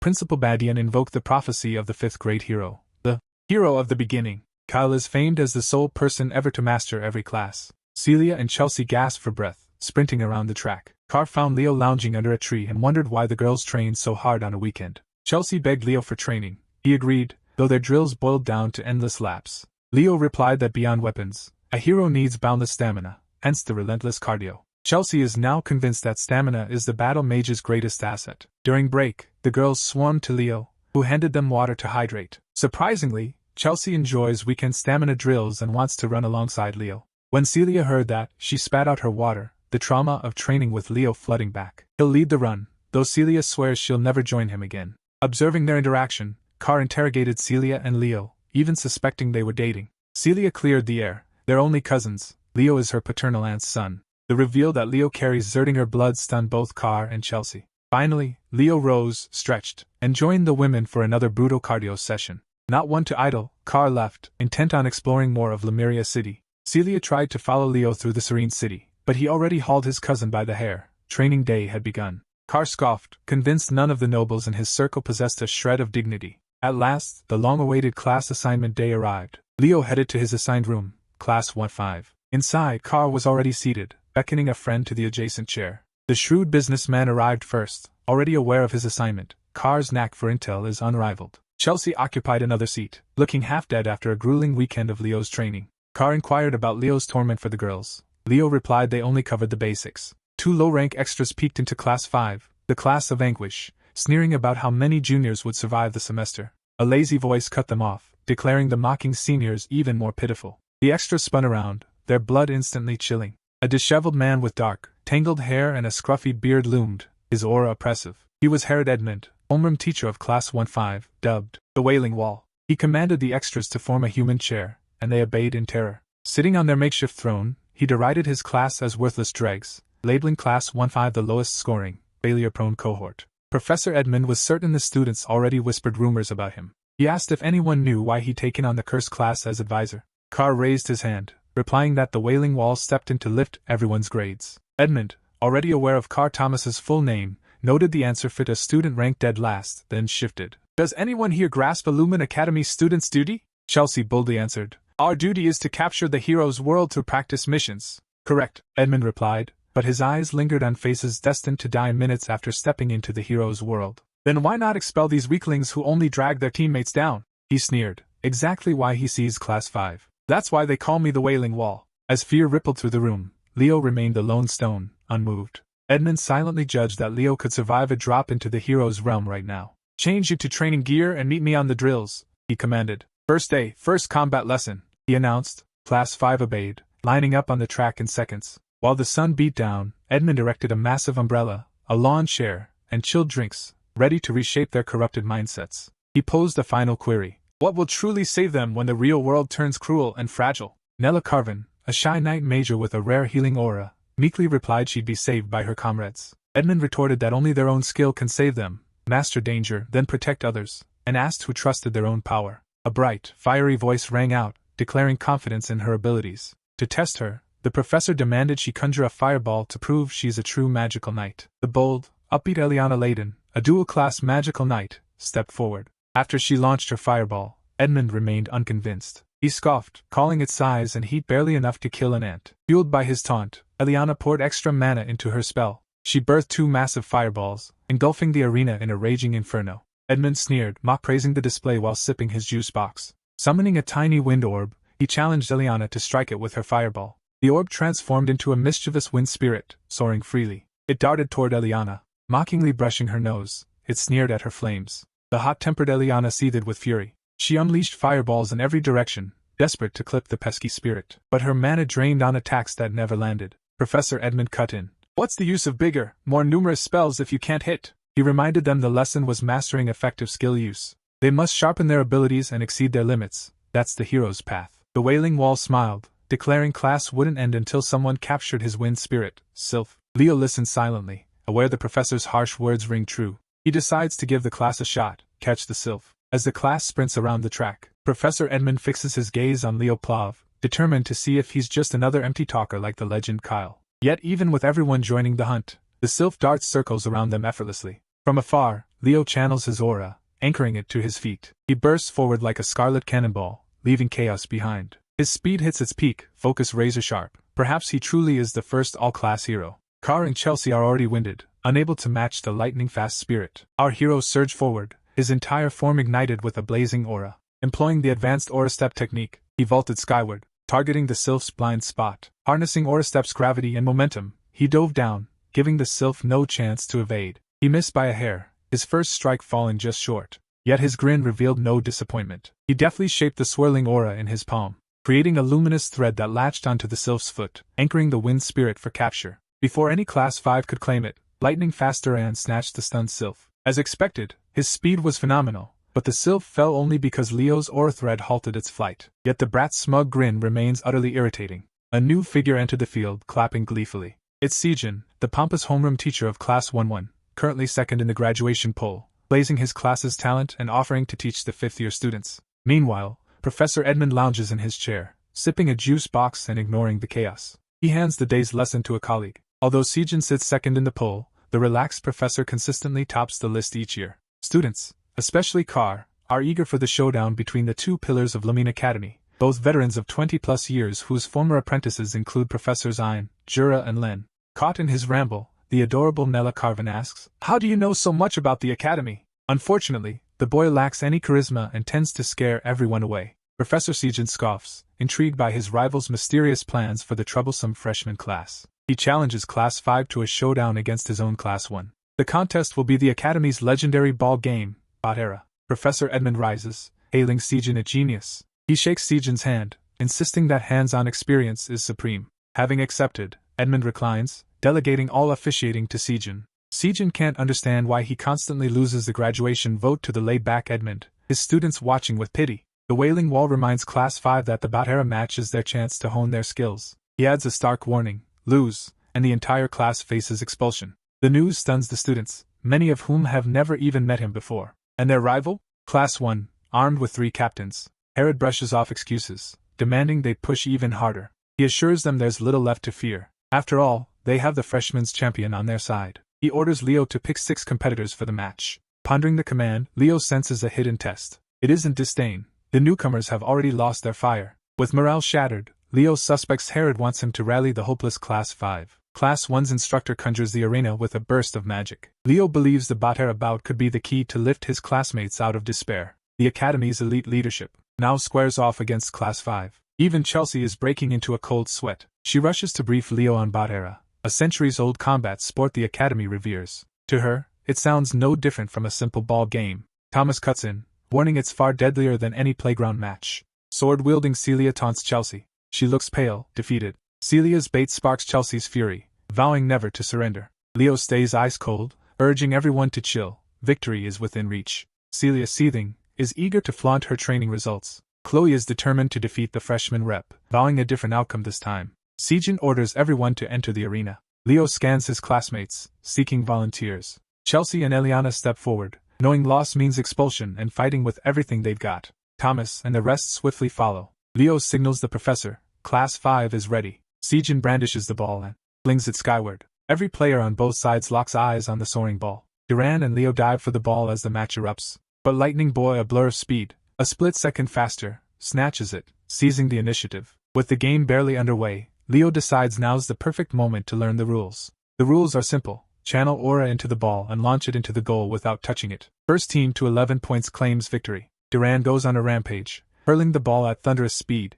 Leo dodges at the last heartbeat. Thomas barely registers the ball as it rockets past, slamming into the net. Duran of Class 1 nets the opening goal. It has already deepened Class 5's despair. Tide feels the pressure, fearing everyone will be expelled. Leo now asks how to obtain the ball. 3 methods exist: claim it when it goes out of bounds on the opponent's turn, catch it, or... Just as Tide is about to reveal the third method, Celia's explosive throw shatters the moment, brutally knocking Eliana down. The Sword Princess jeers, scolding them for chatting instead of focusing on the game. Eliana's situation looks dire. Since players can't directly attack or block, the third method forces an opponent out of the game. The only way? Strike opponents using the ball. Leo, fed up, snatches the ball. He decides it's the perfect moment to strike back. Eliana collapses, costing Class 5 another player. The 2 professors watch the battle intently. Sejin notes that fire element teams dominate the game.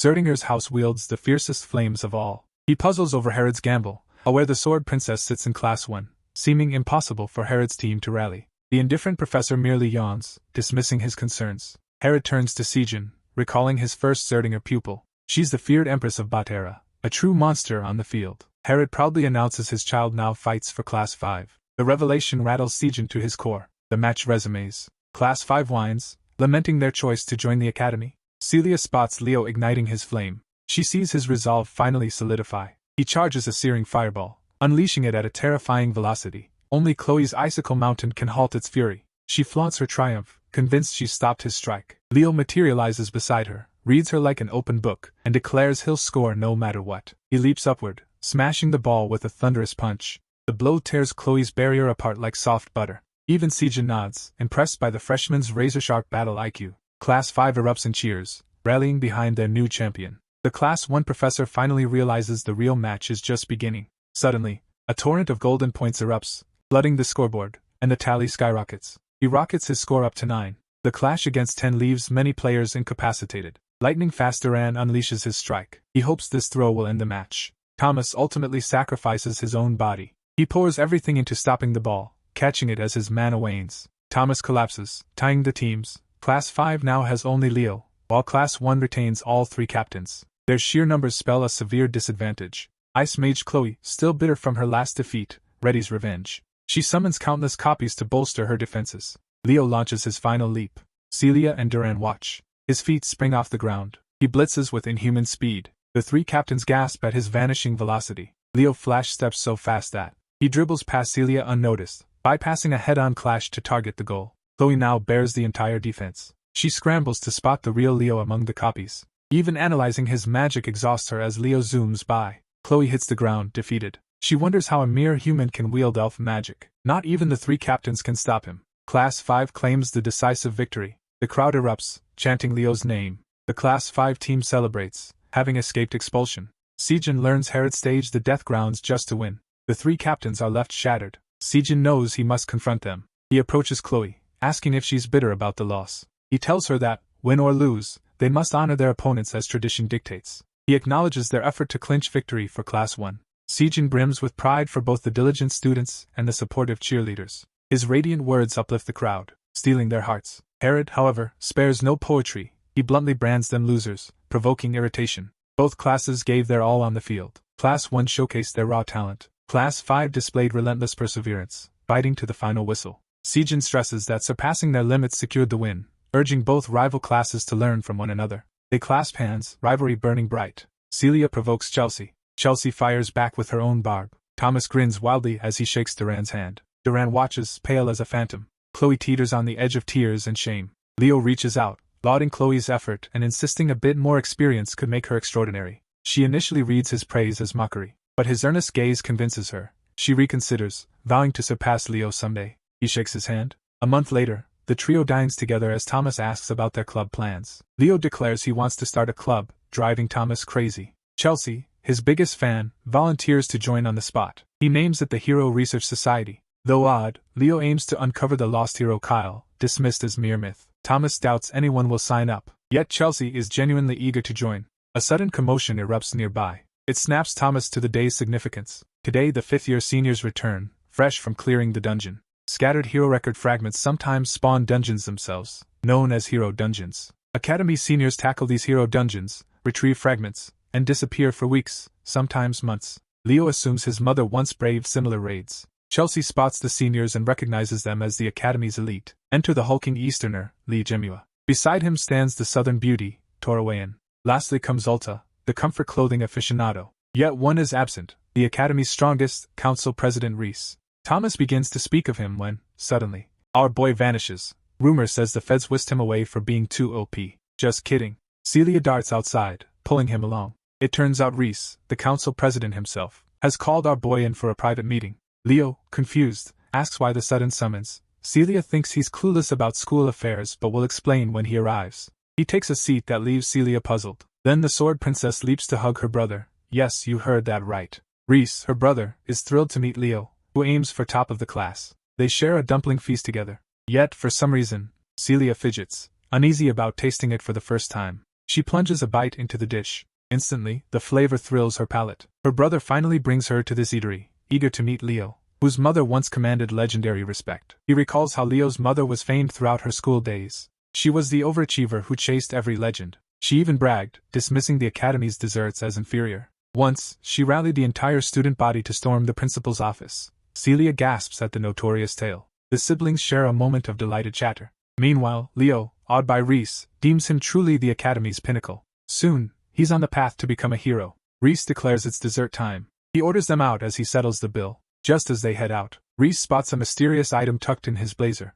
He can't explain its presence. The focus shifts to Herod's classroom. Eliana, eager, readies a question. He bluntly dismisses her query as pathetic before she even speaks. She asks why Class 5 still lacks a representative. The other classes have already chosen theirs. Herod shrugs, admitting he forgot to pick a rep. Too lazy to decide, he simply appoints Leo. Eliana and Ty drag the clueless teacher into a real election. They soon realize why staying silent is safer. He just wants the rep to handle all the paperwork for him. A broadcast orders everyone to enroll in the Hero Studies joint class. Freshmen are summoned to the auditorium, Leo asks if they should head out now. The teacher nods, approving his suggestion. In the auditorium, Leo and Thomas collide. Chloe collapses, utterly exhausted. She looks like a zombie, begging the alchemist for recovery potions. He hands her his last remaining potions. Leo worries she's overexerting herself so early in the year. Chloe gulps the potions, ignoring Leo's warning. As the top magic theory student, she fears losing her lead. She knows Leo will soon master modern magic and outshine her in the exam.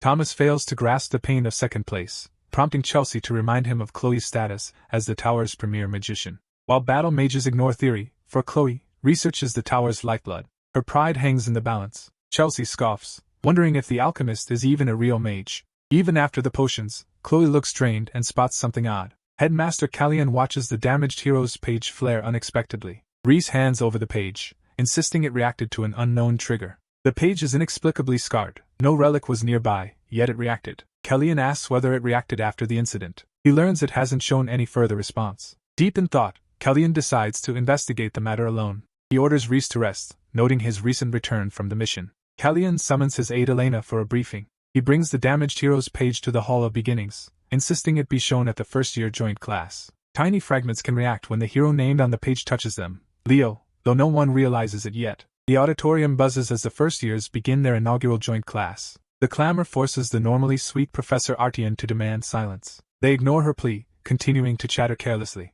Fed up, Artian erupts in fiery fury. She snarls a chilling warning, "Stay silent, or you'll die." Her shy charm snaps to ruthless cruelty as she curses them for their stupidity. A sudden shock hits Artian when the room finally quiets. She regains her delicate, shy demeanor, pretending nothing just occurred. While the others break into a cold sweat, they've learned to accept her terrifying intensity when required. Leo, having witnessed her abilities, deems her a spiritualist, a rarity even in his past life. Artian kicks off the lesson brandishing a dagger. She explains the hero record's emergence and the origins of the hero clans. Opening a hero's world demands a sentimental relic, a personal medium. Thus, a hero's descendants can breach their world with ease. This is why the Academy safeguards the hero's records, to honor the bonds forged between families. Think of it as a key fitting a treasure chest. Leo, impressed, leans in, eager for what comes next. Artian stresses hero studies as the key to unlocking a hero's world. As seniors advance, they'll select a hero to draw power from and clear their pages. Elena's abrupt entrance cuts the professor's explanation short. She reveals a hero record fragment the 50-year students just retrieved. The mystical shard sends the class into a roar of excitement. She pries the fragment open just enough, then she snaps it shut. Artian urges them to speak their intentions before they glimpse the fragment's power, asking what they'll do as future heroes. Celia leaps forward, declaring she'll become the strongest knight in her family's line,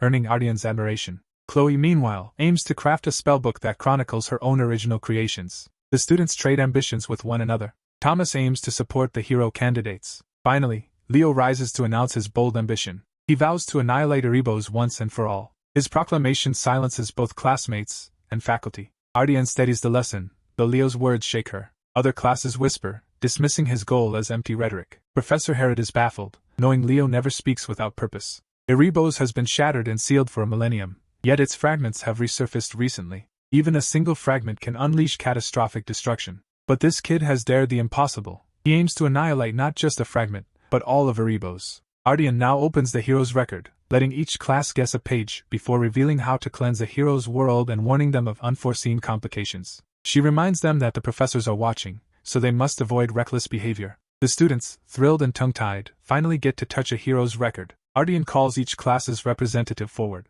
Celia, representing Class 1. Leo, representing Class 5, then Bad and Chen from the remaining classes. Although 2 dungeon fragments were recovered, only one will be used for today's lesson. The second, smaller piece will still be displayed to illustrate the differing shapes. Leo steps forward, touching the fragment. Instantly, the hero record flares open. Its name and chapter remain concealed. Even the professors fret as the record reacts violently. They're ripped into the nameless hero's shattered world, a realm of ruin. Before them lies a battlefield strewn with monster corpses. The group scrambles to seize control of the sudden chaos. Professor Edmund orders everyone to brace for a hero dungeon.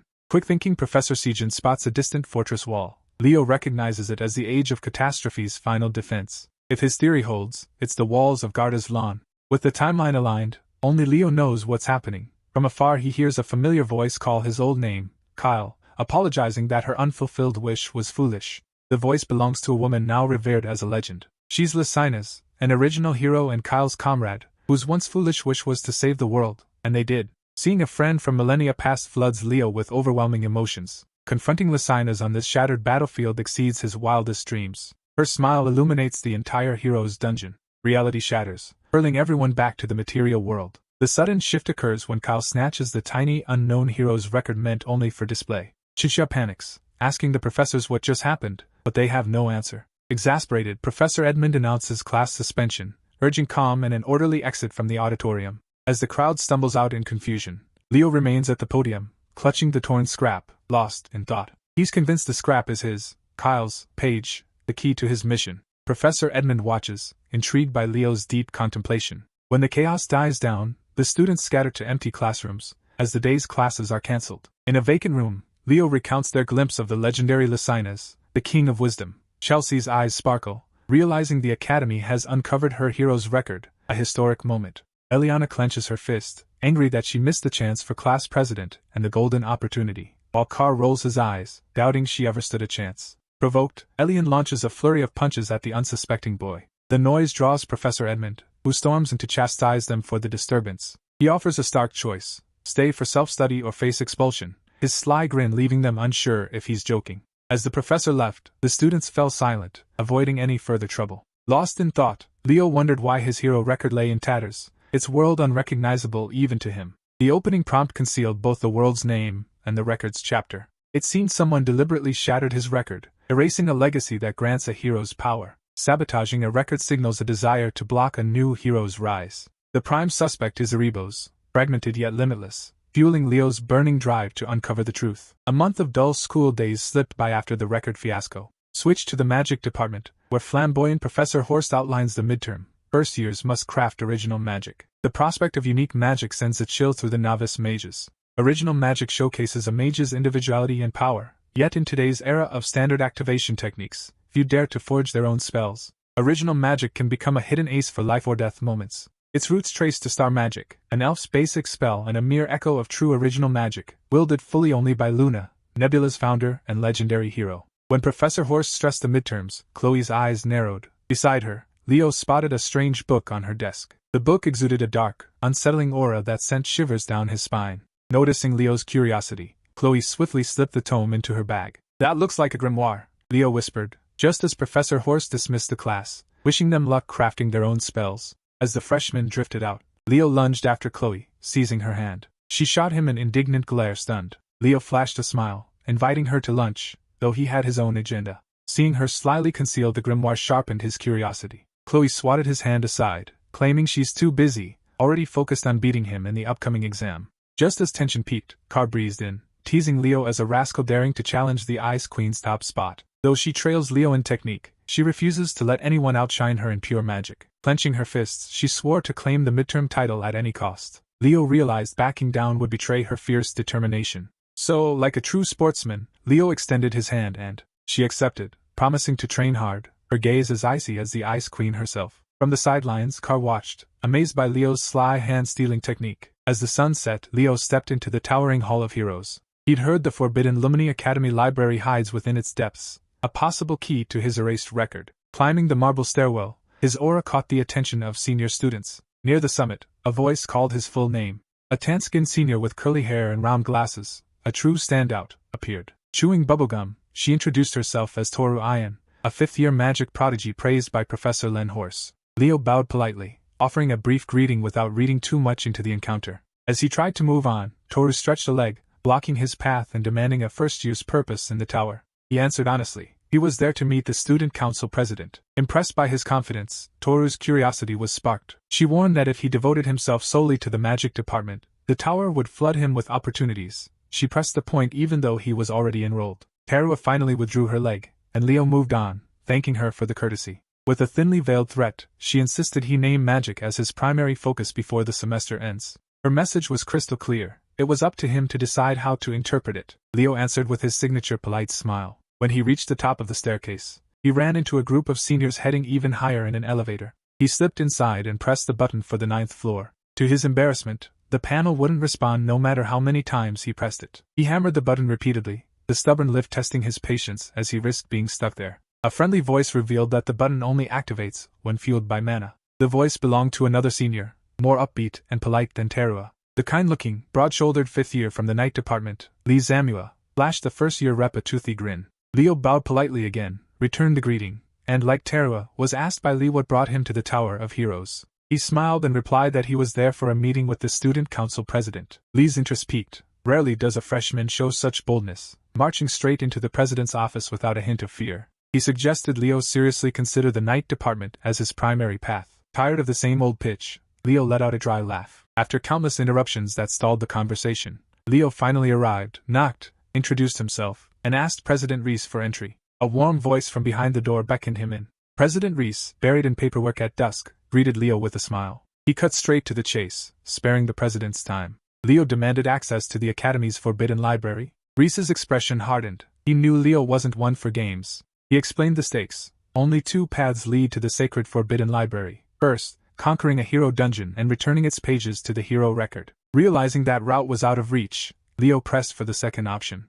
Reese leaned forward, eyes narrowing. With a sly grin, he vowed to reveal the secret method once Leo joined the student council. Days later, after the senior confrontations, the night department's practical exam kicked off in the Academy's open track stadium, drawing a massive crowd of students and faculty. True to his entrepreneurial streak, Carr rolled out a popcorn cart, declaring, "You can't watch the matches without popcorn." Chelsea watches, torn between awe and embarrassment, while Eliana thinks Carr would be filthy rich if he weren't stuck in La Money. Leo joins his freshman peers, scans the crowd, and notes Chloe's absence. Professor Ein looms on the track. He scowls at the students, underscoring the test's gravity, then calls the opening sparring pair. First up, Class 1's Hall Snafe, a serpentine youth with a duplicitous grin. His challenger, Class 5's Leo Plav, as they stride onto the stage, electrifying the arena. From the stands, Carr scans for customers, his gaze fixed on Professor Sejin. He darts toward the gruff professor, eager for sales. Holding samples, he offers Professor Sejin a popcorn and drink combo for the upcoming match. Snobbish Carr sneered, dismissing popcorn as beneath him. Only slobs like Professor Edmund Harlan would buy it. Realizing the professor wouldn't budge, he scanned Class 1 for backup. Celia, nearby, caught his drift instantly. She cranked up her cute charm, asking if the professor would treat the class to popcorn. With the bait set, Carr rallied Class 1 to cheer the professor's generosity. Their chants softened Professor Sejin's snobbery. Beneath it, he's a diligent teacher craving student approval. Yielding, the professor ordered Carr to hand out single popcorn drink combos, boosting Carr's booming sales. The opening match combatants assumed their positions. Leo, smirking cockily, told his foe he was lucky to be the first target. Sensing Leo's dismissal, Hall Snafe, heir of the famed Snafe lineage, vowed to make the freshman regret underestimating him. Before the opening bout, our popcorn vendor breaks down the night department's midterm, a chain of duels where 5 wins secure a pass. Uncertainty ripples through the stands. Everyone knows Leo represents the first years, yet few have actually seen him fight. Hall ranks third in Class 1, trailing powerhouses Celia and Duran, wielding a spear laced with a sharp, toxic aura. He twirls his spear with lethal precision, recalling Leo only as the arrogant kid constantly shadowing Celia. Professor Ein's final warning echoes. The fighter who disables their opponent claims victory. Treat this as a real battle. The signal sounds. Leo freezes, sensing a dark aura he hasn't felt in ages. Strangely, the darkness doesn't emanate from his foe but drifts from Lumen's campus. The vile, slick energy seeps into his mind, delivering a grim premonition unknown to Leo. It stems from the library, where Chloe buries herself in countless magic tomes for the magic department's midterm. Her hastily scribbled formula merges with torn pages of half-baked ideas. The Ice Queen feels the pressure mounting. Despite her skill and knowledge, she can't conjure a winning, unique spell. At her wit's end, she vents her frustration on the books strewn across her desk. Leo's lingering brilliance haunts her mind, gnawing inward, and her refusal to be bested drives her to the brink. Scanning the scattered tomes, one book seems to call out to her. It's the grimoire she's carried for months. Desperate, she trusts the grimoire as her sole chance to stay number 1, leaving her mind exposed to alien influence. The grimoire's dark aura is so intense it interferes with Leo's power during his opening bout. Spotting Leo's distraction, Hall closes in and thrusts his spear toward Leo's head. Fortunately, Leo snaps back and evades just in time. Reeling back, Hall unleashes his family's signature move, morphing his spear into a venom-coated, serpentine blade. His snake-like spear darted erratically, closing in on Leo's chest. Unflinching, Leo seized the spear with his bare hand, not even blinking.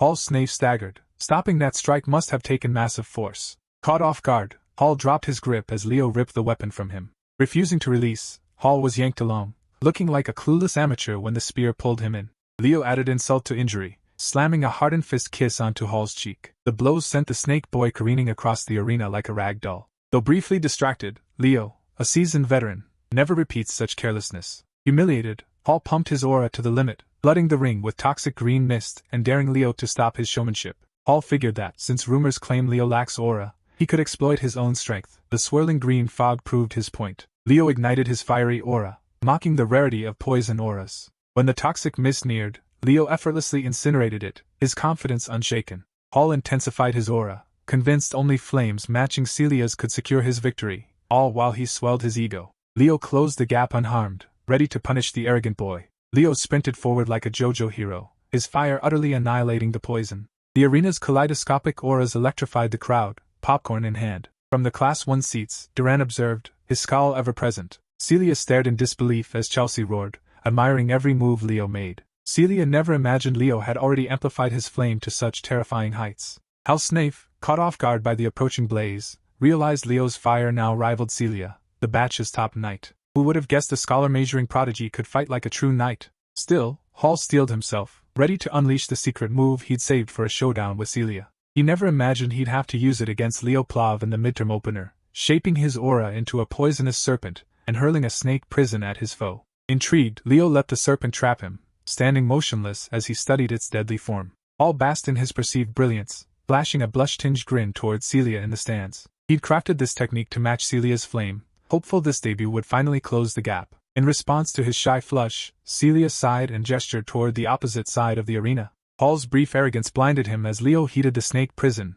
causing the serpent's body to bubble and sizzle. With a final surge, Leo incinerated the feeble aura spell effortlessly. Hall's eyes widened, his painstaking technique reduced to ash like a worthless spell. Furious, he abandoned his aura and thrust his spear forward. Leo never unsheathed his blade until the climax, then parried the spear with a force that ripped it from his foe's grasp. He pressed his blade to Hall's throat, warning, "Never lose sight of a flame, or you'll get burned." As Hall crumpled, Professor Ein declared Leo the victor, a blaze of dominance. Chelsea, his biggest fan, felt her heart race as she cheered. Carr, ever confident in his friend, watched Hall retreat, realizing why Leo always stands beside Celia. Surprisingly, a familiar voice praised his effort despite the loss. He looked up to find Celia smiling, applauding his technique. Though defeated, Hall treasured Celia's compliment, a memory he'll cherish forever. The professor summoned Class 5's Elian Layden, who burst onto the stage demanding to know his opponent. Professor Ein summons Class 10's Chinxia, instantly deflating Eliana's hype. She'd been itching for a takedown,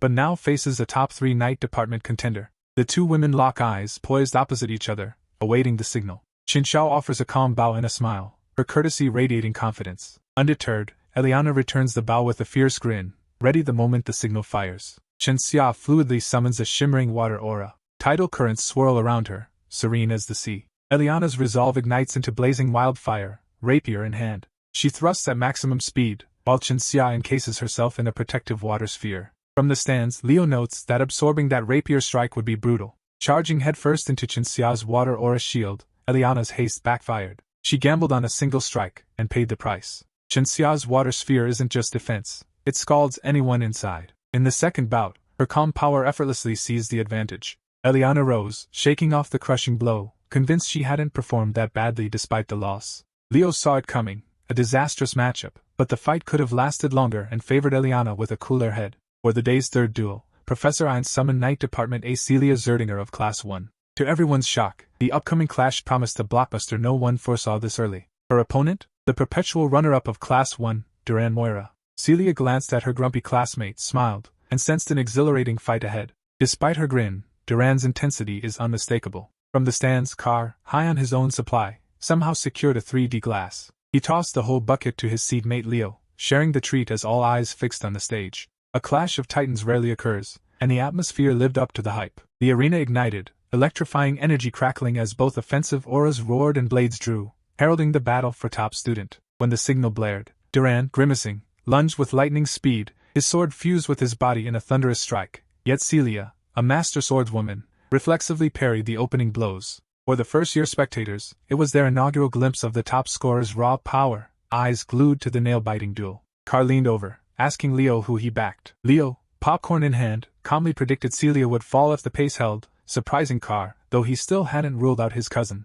Even from the stands he spots the calm, burning resolve in her eyes. He suspects she's holding a secret move, waiting to dazzle. Duran spikes his speed, launching a relentless assault. Caught off guard, Celia barely avoids a neck slash, instinctively sidestepping. Confident he could overwhelm, Duran closes in for a melee with his top rival. Mistake. Celia lifts her ornate blade, conjuring a flame that outshines any blaze today. The fire roars so bright the arena's shield flickers, straining to contain it. Freshmen stare in awe, never having witnessed such power. Leo lauds Celia's perfect patience and timing. Confused, Carr prompts an explanation. The cramped freshman arena forces Celia to trade speed for fire, turning the whole field into her blazing stage. Backed by the home crowd, Celia cornered Duran, making every move a gamble under her scorching blaze that also blinded him. Already formidable, Celia now wielded her powers with sharper cunning, unveiling a fiery domain of her own. As the heat seared the grumpy blonde, Celia slipped through his faltering guard, appearing to blink behind Duran. Her blazing slash threatened to end it, but Duran's lightning reflexes saved him. Desperate, Duran clenched his teeth, brandishing his sword, but losing composure against Celia is a fatal mistake. She seized his sword with bare hands, nullifying its threat. Engulfing the arena in flame, she utterly dominated the second-ranked Duran. In a wild, reckless move, she finished the bout by smashing her head into Duran, knocking the grumpy blondie unconscious. She extinguished her flames, claimed victory in the third match, and sent the crowd into a frenzy. She brushed dust from her uniform, smiled, and urged Duran to add strength training to his speed. He finally regained consciousness after the headbutt knocked him out. Duran grasped her hand and rose from the grass. The academy press and fans of the top two cheered the charming duo. Leo beamed, seeing his cousin's grueling training pay off. Suddenly, nosy Professor Edmund appeared behind the boys, munching popcorn. He'd been listening to the class rep's commentary all along, finding Leo's insights valuable. By day's end, every night's studies match concluded flawlessly. Celia Zerdinger closed with 4 wins and 1 loss. Duran Moira matched that record. Chinxia also finished with a single loss, just like the others, after 5 matches. Leo Plav, however, went 5-0, clinching the top spot. A week later, the general linguistics written exam ended, and a rumpled Professor Edmund lauded the class's semester-long effort. As he waved out, he warned that a few could still fail on a poor grade. The instant the door slammed shut, Class 5 erupted. Fiery Eliana already feared expulsion. The nerds swarmed Chelsea's answer sheet, scrambling for a glimpse of the top score. The class president snoozed unnoticed at his desk. Neely nudged Leo, asking about his test. He claimed it was okay, though his face said otherwise. Nelia laughed that even the mighty rep seemed ordinary, promising a magical cure at the slightest ache. Carr interrupted the generous offer, complaining his shoulders and back felt stiff. Before he could swindle free healing, Chelsea delivered a sharp bonk to his back. With the distraction gone, Chelsea asked Leo about his summoning practice, noting Tide said he rarely shows up at the field. Leo's been training in secret, true to his character. Chelsea pressed. What rank are you targeting for the exam? Stupid question, he snapped. If it's Leo, first place is inevitable. The summoning practical exam drew seniors and faculty, all gathered for the first year's Marquis Summon Creature race.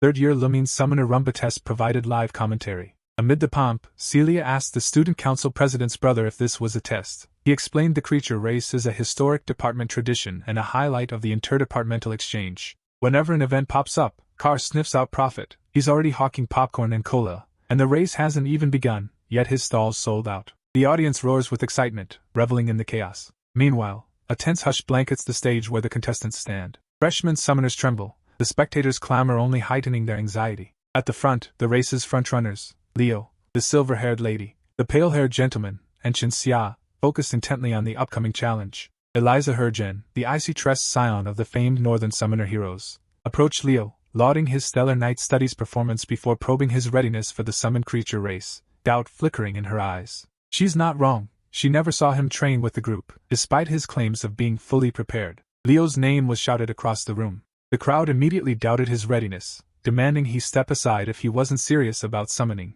None had ever seen him truly bond with the creature. Tide attempted to calm the hostile chatter, urging everyone to relax. Yet the mob kept berating him, accusing Tide of defending the golden boy, who insulted their department. Chinxia felt the tension mounting as the test approached. Freshman Sun Lu from SIA's eastern continent advised her to lean on her night study grades and not overstress the summoning exam. He was fed up with the pointless noise. Walden Titan, captain of the southern continent and top summoner, stepped forward to silence the uproar. He warned them to take their practice debates elsewhere, away from his ears. Sun Lu erupted, seething at Titan's arrogant claim. Walden doubled down, scoffing at novices bragging about writing summons as if it were an achievement. Unmoved, Sun Lu retorted, asking the captain if he felt guilty for never attending taming practice himself. Walden replied that basic training was a waste of his time. He didn't need to learn to handle simple griffins. Sun Lu lunged, ready to strike Walden.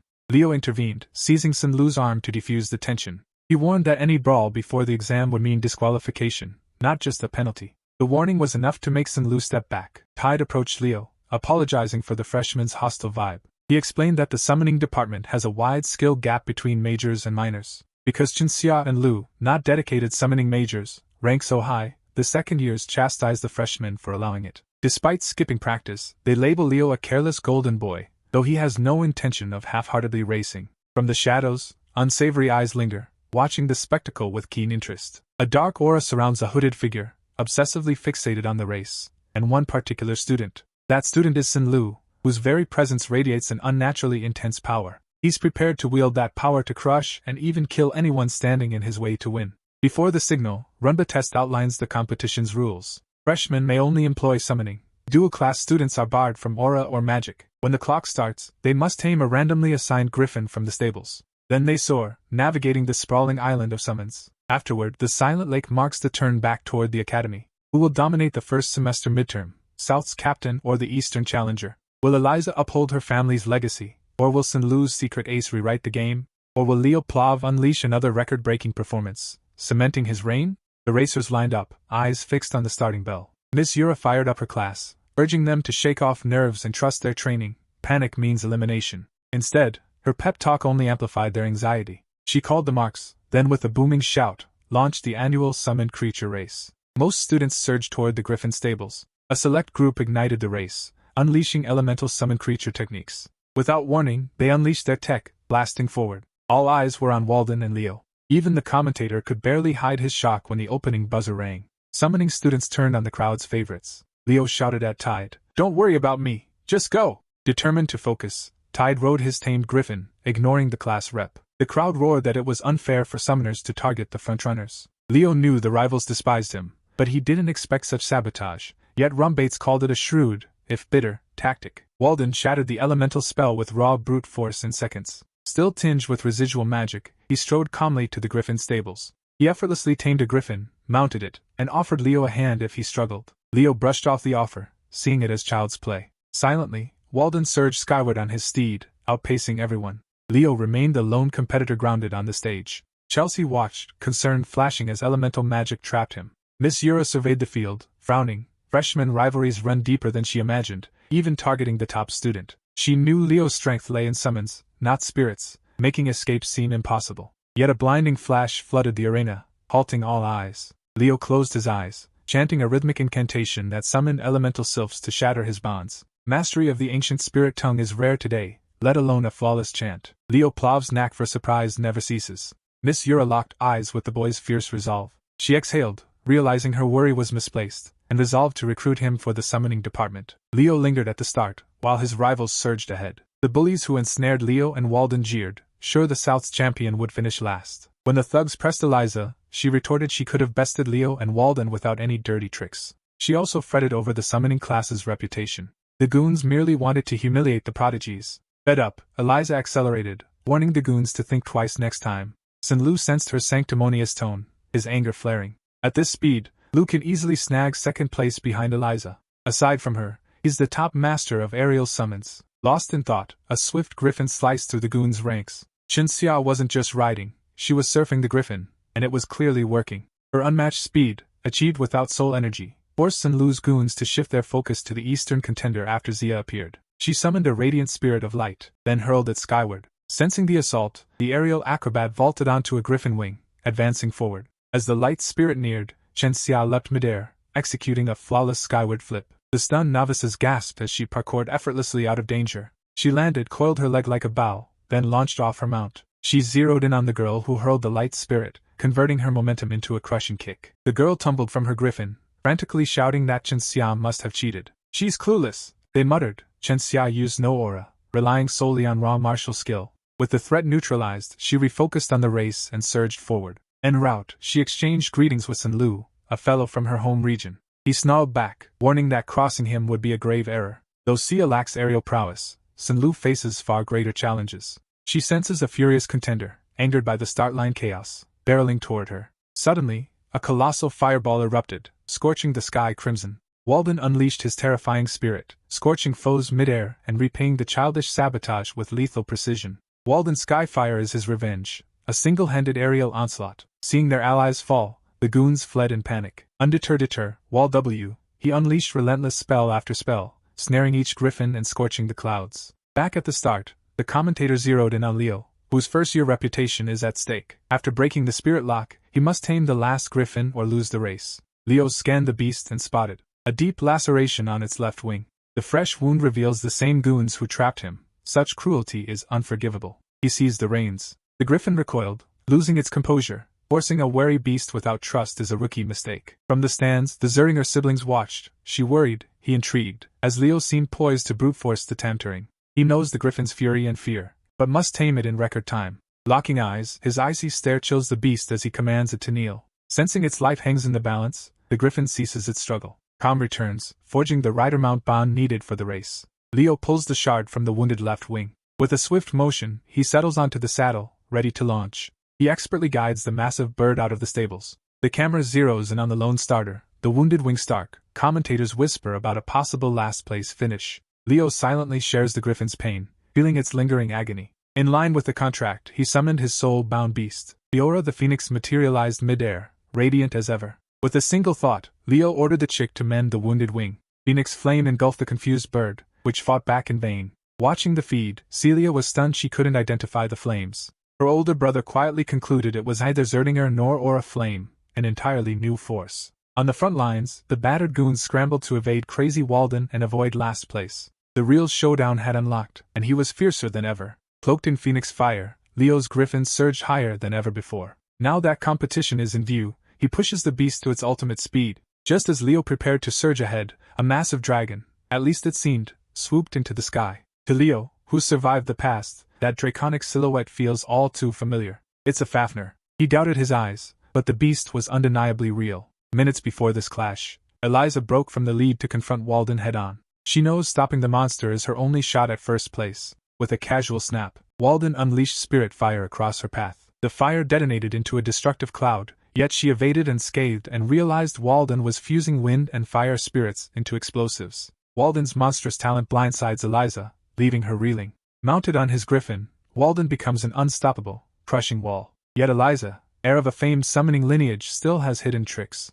She knows raw power means nothing without contact, so she relies on speed and reflexes to slip through the barrage. Watching her deftly dodge, Walden swaps fire and wind for a hail of enchanted ice spears, massive, razor-sharp, and spirit-infused. Eliza snarls at the onslaught, igniting her mount's dormant power. The griffin swells, growing fiercer and more formidable. Like a Pokemon showdown, her griffin blasts a flamethrower, scorching the icy barrage. She channels the searing flames to melt every spear before they can strike. Walden's assault collapses under Eliza's reinforced summons. The commentator lounged in his booth, spouting cheesy remarks on the battle. Meanwhile, the top students were locked in a fierce clash. Seizing the chaos, Chenxia slipped past them to seize the lead, sparking Eliza's resolve to make her pay. She hurled a violet magical rope. The rope seized Chenxia's neck, pulling her close. Bound and vulnerable, a sudden flame flickered, warning of imminent disaster if she didn't flee. Chenxia and her griffin vaulted away, escaping danger. Just as Walden's spirits converged into another massive explosion. Still airborne, she shattered Eliza's magical rope with a swift strike. She summoned her mount in perfect timing, reclaiming the lead with cunning maneuvers. She felt exhilarated, eager to test the power of the summoning class elites. Ahead, a strange airborne silhouette loomed. Chenxia stared, puzzled by the looming black wyvern. Sin Lu, whose grip on reality slipped, penned his murderous intent. Sinxia warned the Eastern student that mounting any summon but a griffin broke race rules. Now indifferent, his fury toward privileged prodigies has peaked. Eliza and Walden closed in on the strange presence. Eliza, using her monster lore, identified it as more than a black wyvern, an anomaly. At that moment, Leo Plov surged ahead, his flaming griffin matching the frontrunners. His speed, already elite, surged further with the phoenix flame. Sin Lu, undeterred by facing multiple geniuses, is convinced he can slay them all. Leo's voice cut through the chaos, icy and commanding.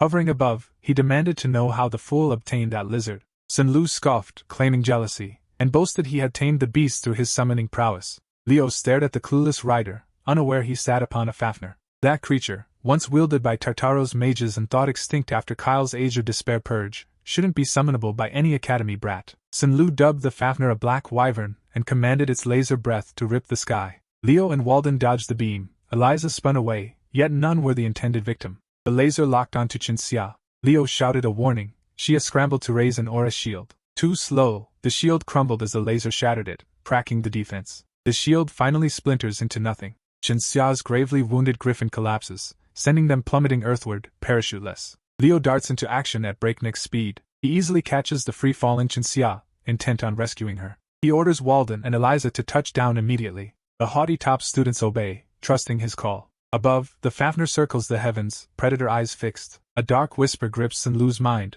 reveling in his newfound superiority. The commentator notes the frontrunners veer off track, disappearing from the camera. The final glimpse, Sun-Lu summons a black wyvern, assaulting the department's aces, while Miss Yura storms the booth and yanks the mic from the kid. No time for theatrics. Yura grabbed the mic, ordering every summoning professor and aide to summon more flyers. Race halted, rescue now priority. Professors Len and Sijin rushed into the booth, bewildered, as Yura warned that a student had bonded with a Hyder demonic beast gone berserk. The mere mention of a demonic creature sent chills down the professors' spines. They knew the beast's corrupting influence would soon shatter the student's mind. Professor Edmund entered, suggesting a hidden force might be puppeteering the murderous monster. Assuming command, the disheveled Edmund tasked Jura with subduing or capturing Sun-Lu, while the other professors scrambled to shield the students. Despite their rivalry, Sijin and Edmund set aside differences. For the sake of their pupils, they'd forged the deadliest alliance. On the battlefield, Leo slipped into a concealed nook. He gently laid the unconscious Chenxia there to evaluate her wounds. Moments later, Eliza and Walden touched down beside him. Their brief calm shattered when Sun-Lu instantly spotted them. The Fafnir landed, stalking the top students like a ravenous predator. Mistaking Leo's approach as a retreat, Sun-Lu misread the situation. He tried to tell the fool that the mount wasn't a black wyvern, it was the demonic Fafnir itself. That revelation sent everyone on high alert. As Leo drew near, Kyle's legendary silhouette seemed to merge with his own. He remembered the era when he wiped out every vile beast, leaving none alive. Now, the former hero seeks one more kill, craving a nostalgic showdown. He advanced steadily, the towering Fafnir looming overhead. Sun-Lu scoffed, his mind shattered, laughing at Leo's warning. His eyes burned with fury, a desperate need to outshine the summoning aces. He summoned the Fafnir to unleash its searing laser breath once more. Just as the beam hurtled toward its target, a massive stone hand erupted from the earth. The hand rose, revealing a stone golem that blocked the laser, and Walden, hearing Leo's pledge to slay the beasts, finally showed genuine enthusiasm. With the attack neutralized, panic surged through Sun-Lu. Eliza allied with Leo, determined and irritated by Walden's bravado. The three aces devised a plan: knock Sun-Lu off the demonic beast before Walden's golem crumbles. Watching Eliza and Walden clash in a life-or-death moment drew a nostalgic grin from Leo. Heroes have always been oddballs. As the golem crumbled, Sun-Lu's swagger returned, daring Walden to summon a stronger force. When the golem shattered into rubble, the three heroes vanished from view. Eliza launched the assault, wielding her enchanted violet rope. The rope spiraled and elongated at her command, striking into Sun-Lu's reach. While she handled crowd control, a snap of her fingers ignited the damage phase. Flames erupted across the Fafnir's hide as it primed another laser blast. Walden set detonators on vital points, then unleashed a cascade of spirit bombs. With his part done, Leo Plov stepped up to claim his share. As the smoke cleared, Leo closed the gap in an instant, yanking the foe by his hair. He delivered a crushing kick to Sun-Lu's face, nearly sending him flying off the Fafnir. Yet a new force has seized the boy. Whatever possessed him now dominates. Sun-Lu praised Leo's plan to extract the boy, but the host had already been taken over. As danger escalated, the demonic beast hurled Leo into the sky, leaving Walden and Eliza behind. The possessed host sneered. "Feeling fear now, Leo?" Leo responded by striking the Tartaro's beast tamer possessing Sun-Lu, something the host had never faced. No one had ever uncovered his true form. Leo's icy calm amidst the chaos reminded the tamer of ancient heroes, marking him as a threat that must be stopped. With a sharper spirit technique, the tamer ripped Leo away aggressively. He couldn't gain a foothold and began free-falling from the sky. Unflinching, he called upon Fiora for rescue.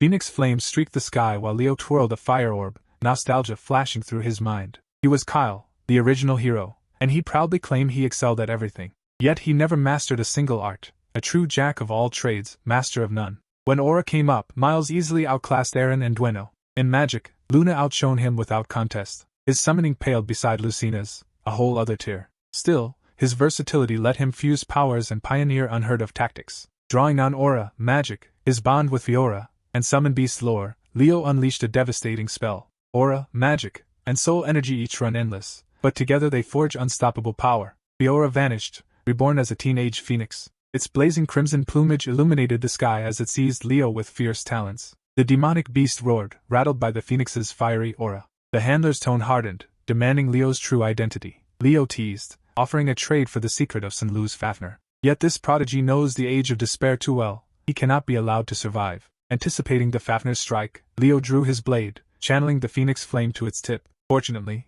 Zerdinger's hidden sword style is forged for phoenix breath. This secret art propels his power into a higher realm. The Fafner's lethal laser clashed with Leo's mythic fire in a Dragon Ball-level showdown. Leo stood unwavering, never blinking an eye. Senlu's mind flickered, scrambled by the possession. Fafner convulsed midair, a guttural howl throwing its handler off balance. Spotting the beast's waning soul energy, Leo seized the moment and surged forward. He let out a battle cry, unleashing every reserve of power in a crushing onslaught. The handler could only curse the young prodigy. Phoenix flames ripped through Fafner, incinerating the demon from within until fire spewed from every wound. Leo claimed a brutally explosive victory. Gasping for breath, he thanked Fiora for the clutch rescue, muttering it's time to retreat. Yet the Phoenix's transformation limit had been reached. Realizing his miscalculation, Leo braced for a fatal fall. He screamed as he plummeted from thousands of feet. The true Tartaro's handler meditated unseen deep in the woods. Just as he prepared another reckless attack, a blinding light engulfed the forest. A crushing force slammed the handler to his knees. Professor Sejin arrived, sealing the handler's movements. Beside him,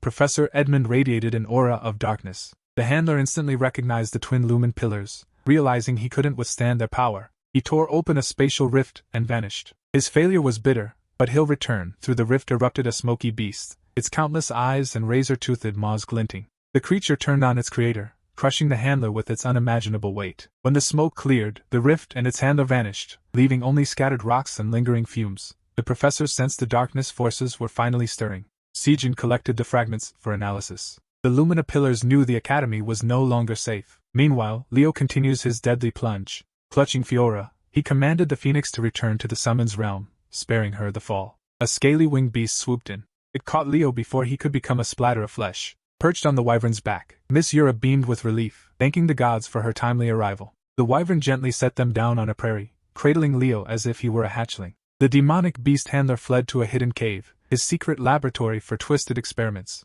His supervisor loomed over him, disgusted that a mere hero candidate had bested him. Clutching his wounds, the handler insisted his opponent was no ordinary hero candidate. Learning the kid wielded a phoenix, the supervisor's interest piqued, but discovering the kid knew Fafner's true identity turned curiosity into wariness. A sly smile curled his lips as the supervisor anticipated the hero candidate's next move. In Lumen, the practical summoning midterm was abruptly cancelled by an unforeseen incident. Senlu's shattered mind led to his untimely death. New students now grasp Lumin's peril, and everyone buzzes about Senlu's fate. Under Miss Jura's command, the four involved spread the cover story of a rogue black wyvern. Now Leo must cut through the tangled web of conspiracies. On the day of the magic class practical, Professor Lin waited at the lecture hall entrance for the students to flood in.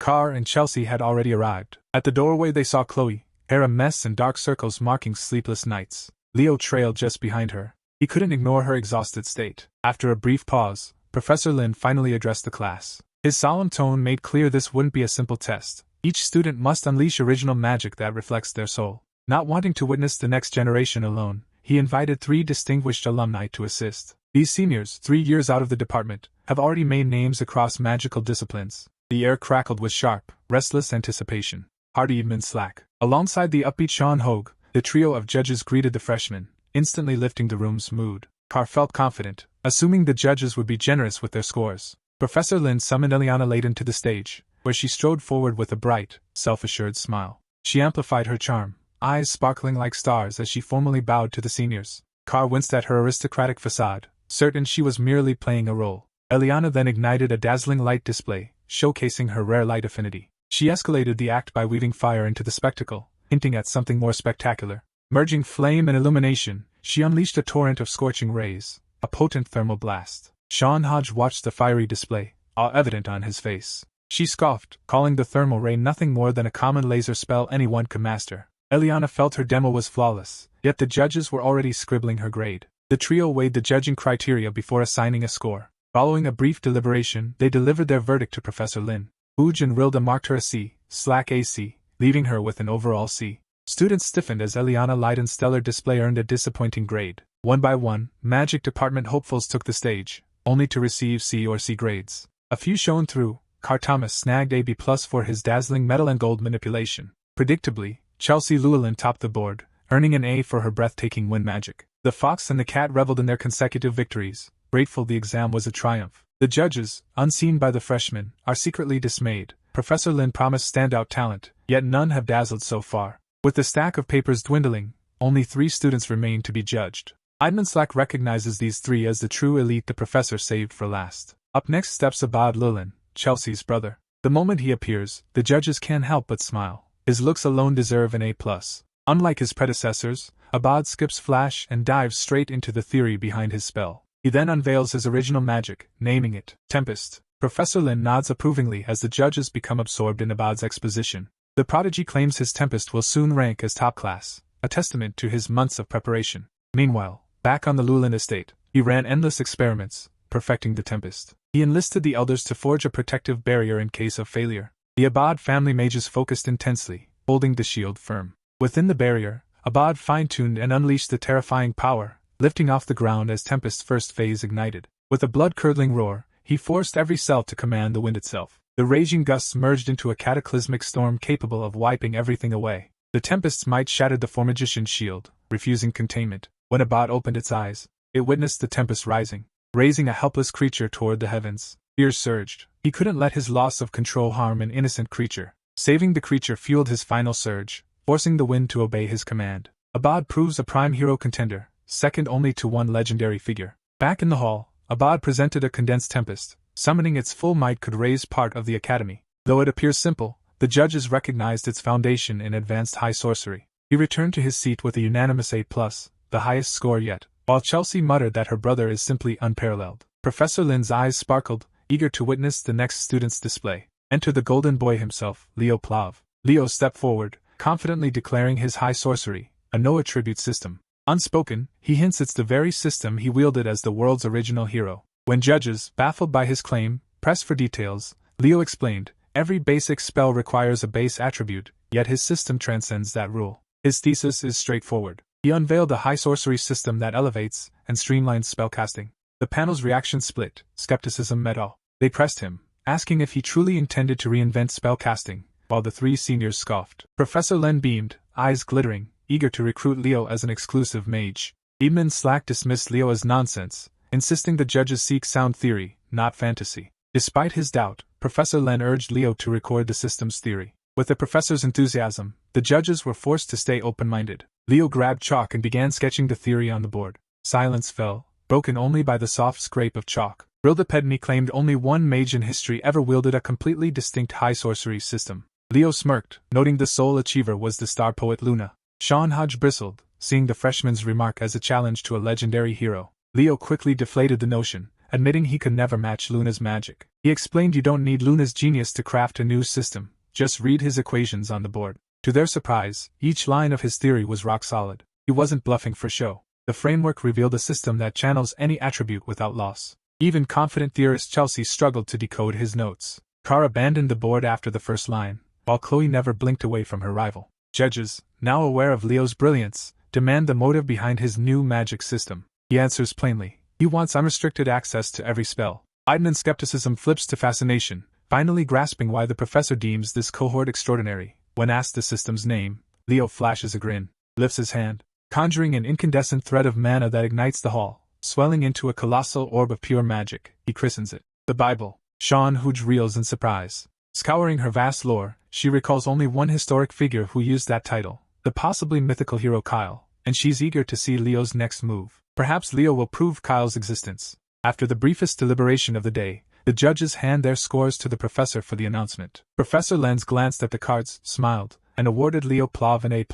Returning to his seat, Leo reflected on his past failures as Kyle and vowed this time he'd finally finish the system. The final student rose to present her own magic. Now Chloe takes the stage, ready to dazzle the judges after Leo's shock. Before sitting, Leo worriedly asked if the locked-in Chloe was alright. She didn't look well. Chloe Muller stood tall on the stage, posture unwavering. The judges knew she was this year's top magic student and expected a spectacular display. As she began, her tone shifted. She declared she'd mastered an imperishable flame. A fierce crimson fire flickered violently in her hand. Her peers stared bewildered. She's an ice mage, so wielding a raging flame as her high sorcery seemed absurd, wasteful, even insane. She stood motionless on the stage. The judges frowned. Beside Abad's and Leo's dazzling feats, her flame looked mundane. If that's all she presents, her score will plummet. Chloe then summoned dancing water to prove its worth. A flick of her fingers sent a cascading waterfall, ready to douse any ordinary flame, except this one. Abad gasped. Leo sensed an ominous foreboding.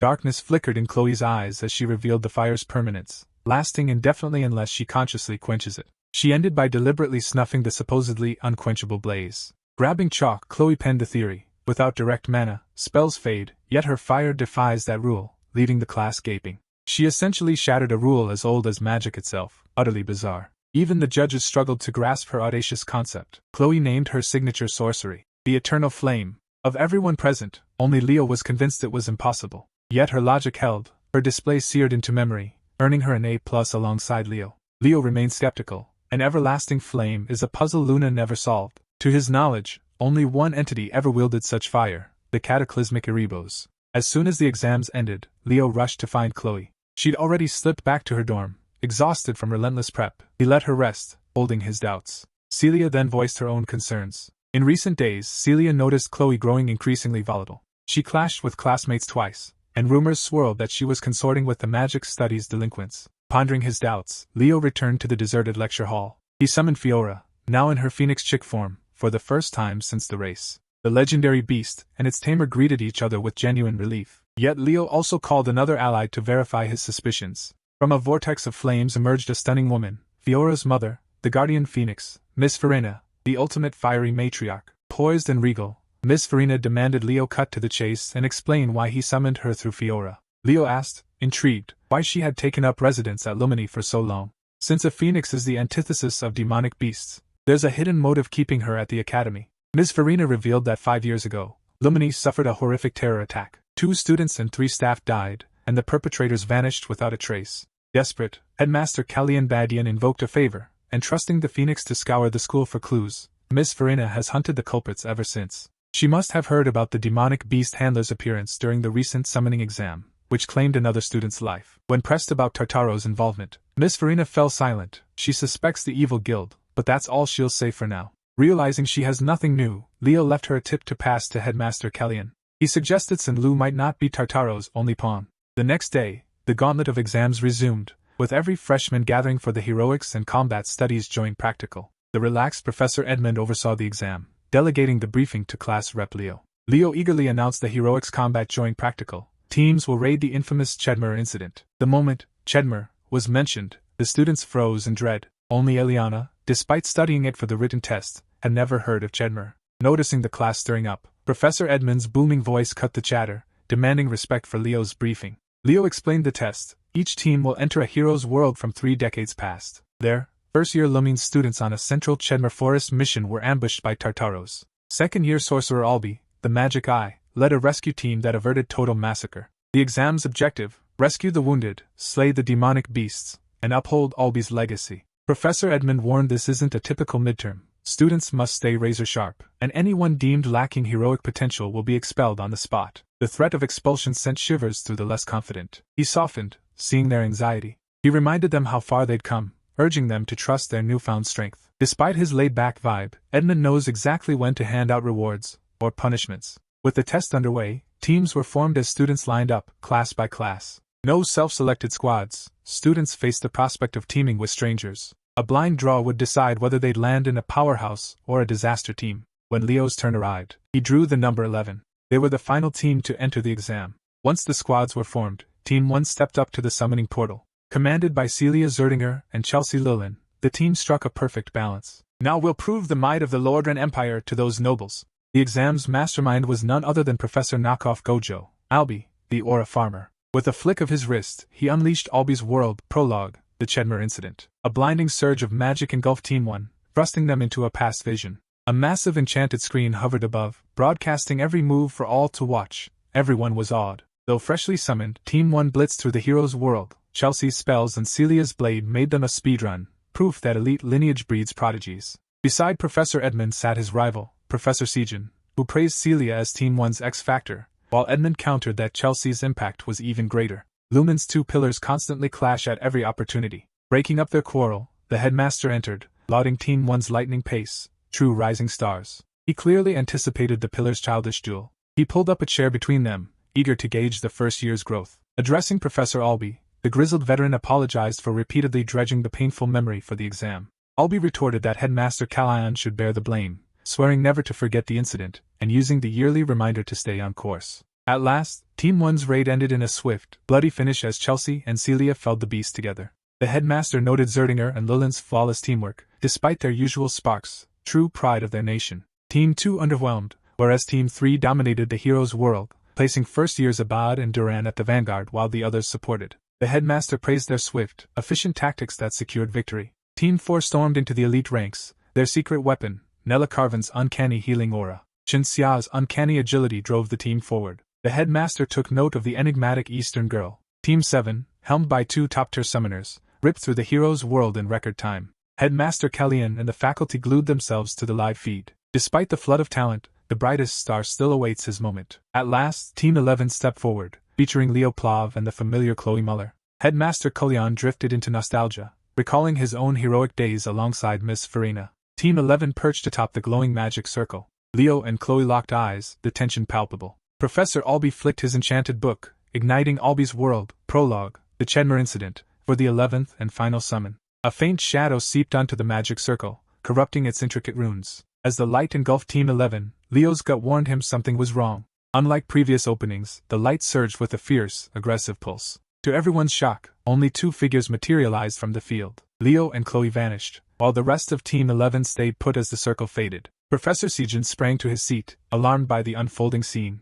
Headmaster Kalyan Badian turned to Albee, demanding an explanation. With a tremor of fear, Albee ordered the exams halted. The hero's page on the Chedmer incident is now tainted by unknown forces. The impossible occurs, an unscripted hero dungeon manifestation. Leo freezes as a bizarre screen replaces the usual quest UI, revealing they're trapped in a hero dungeon. Chloe, bewildered by the missing record page, a glitch never seen before, tries contacting the professors, but receives nothing. Panic rising, Chloe pleads for the professors to rescue them. Leo drags her back to reality, noting that if help were possible, they'd already appear. Their only choice is to answer the hero dungeon summons. Shaken, Chloe doubts Leo's sanity, recalling the near-zero survival rate of previous summons and the deadly Tartarus trap. Her knees buckle, and her hope shatters in a mental collapse. Yet Leo stays calm, reminding her she's the class's sharpest mind. Together, their unstoppable teamwork guarantees victory. She bites her lip, envious of Mr. Perfect's unflappable composure. She steels herself and demands to hear his brilliant plan. Leo outlines 2 primary objectives: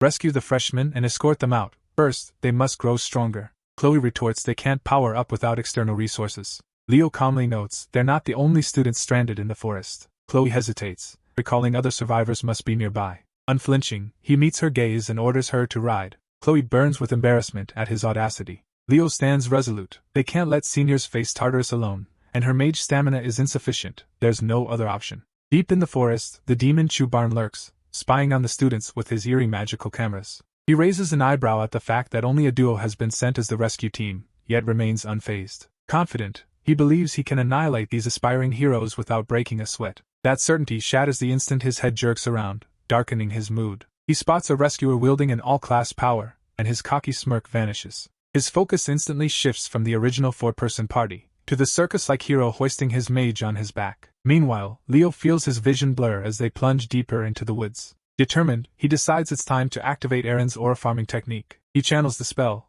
hoping the aura will restore their fading sight. He envelopes himself in aura, maxing his senses and sharpening every instinct. Venturing deeper, he alerts Chloe to an approaching orc pack. She's already charging. She flicks her wand, unleashing a barrage of icicles into the horde. She imagines the foes falling like bowling pins. One orc survives, blowing the horn for reinforcements. The blare nearly steals her breath. Leo leaps in, slashing the horn in half. Before she can blink, Chloe watches, feeling the gap widen, doubting she'll ever surpass him. Soon after, they discover a swarm of demons encircling 4 stranded students. Leo lunges into the fray, shouting at Chloe to back him up like a proper mage. The frontline girl scrambles to finish her spell, but the hulking demon darts past her, inches from tearing her apart. Before she can scream, Leo materializes and cleaves the beast in one clean cut. The remaining demons freeze in shock. The other students stare, mouths agape, as they retreat. Leo strikes a confident pose, the battlefield his stage. The rescued girl, awestruck, asks if he's their savior. He nods, then pivots to a charging demon shouting revenge for its kin.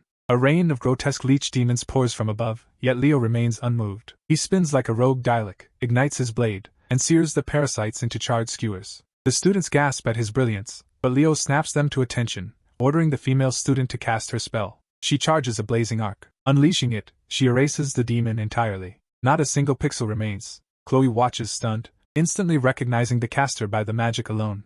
As sunset paints the sky, the girl repeatedly thanks Leo for his rescue. Chloe, however, ignores her, insisting she must discuss something urgent with her partner. The girl shoots a cold, angry glare at Leo's boldness. Chloe brushes her aside, leans toward Leo, and whispers, "She's Aaliyah Zarin." Aaliyah, the younger sister of Professor Albie Zarin, who died 30 years ago, carries a haunting secret. Her party is doomed to repeat the same tragic fate in this dungeon, Chloe warns. She reveals that Chu Barn, a knight-ranked demon from Tartarus, slaughtered Aaliyah's group 3 decades earlier. The entire operation was designed to erase Aaliyah, Chloe adds. She was a prodigy among hero candidates, her name sealed forever in the hero records. "We must survive and meet the dungeon's conditions with another party," she tells Leo, questioning if he really plans to abandon them. "I have no choice," Chloe retorts. "In a hero dungeon, the dead stay dead." Yet Leo stands firm, refusing to leave them behind. It instantly irritates Chloe. She erupts, her fury making Aaliyah's party watch like kids caught in a parental showdown.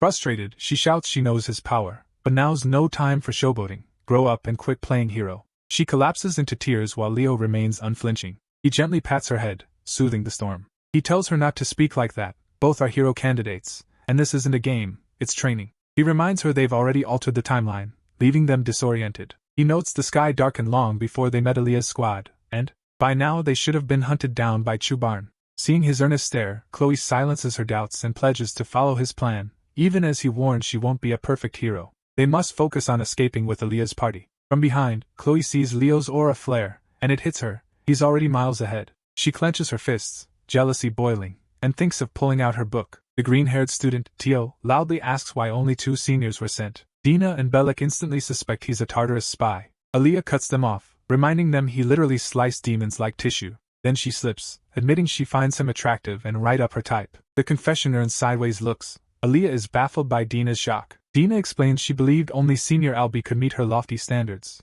Their girls' talk is abruptly cut. Leo orders the juniors to regroup and escape the forest immediately. Tio questions the haste now that backup is here, but Leo cuts him with cold reality. A knight-ranked demon prowls nearby. The warning snaps everyone to attention. One such monster could annihilate 100 soldiers, making the urgency crystal clear. Leo repeats that avoiding combat and staying alive are paramount. Aaliyah watches him silently, feeling he mirrors her brother. They bolt through the woods as if their lives depend on it. Chloe remains visibly bitter from their earlier clash. Aaliyah, ever sharp, instantly reads her mood. Back at the academy, staff scramble through ancient records. They scour the records for any hint of hero pages morphing into dungeons. The headmaster tells Professor Albie that outsiders haven't meddled yet, while the blonde scholar confirms only 2 living souls remain inside. Noting 3 hours have passed, the headmaster assumes night has fallen and asks Albie when he last defeated Chu Barn. Albie replies he slew the trash demon at midnight. Just then, Elena bursts in, delivering a lead on the vendor who sold Lou the demon summoning catalyst. Before she finishes, the headmaster's gaze snaps to her.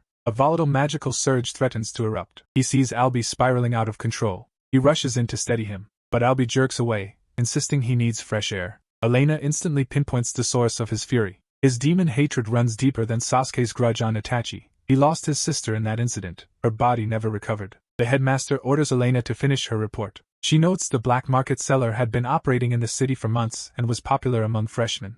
The headmaster suspects the Tartarus spy slipped in, but Elena clarifies the man isn't directly tied. Tartarus used him as a backdoor conduit. Stroking his beard, the old man wonders what they were after. His eyes snap open as he spots the name. Chloe's name appears on the buyer list, adjacent to a black book entry. Without hesitation, he orders Elena to summon Professor Len at once. After she departs, his longtime companion appears. His battle-scarred instincts, forged by countless brushes with death, ignite. He shouts that a dire threat is looming. Back in the hero dungeon, Leo's group halts at the base of a colossal tower. Inside, the boy slashes through monsters, carving a clear path. Yet his super sense fatigue shows after pushing far beyond its limits. With Aaliyah's squad and even Chloe on the edge, he orders a brief respite. Tio and Bellic stare, stunned by his fresh, spa-like look after the bloodshed. During the pause, Chloe sits silently, a book about Chu Barn open on her lap. Aaliyah strolls up and casually drops a question about her. "What's your relationship with Leo?" she asks, then bluntly inquires if Chloe has a crush. Chloe's face turns green at the idea, but Aaliyah grins,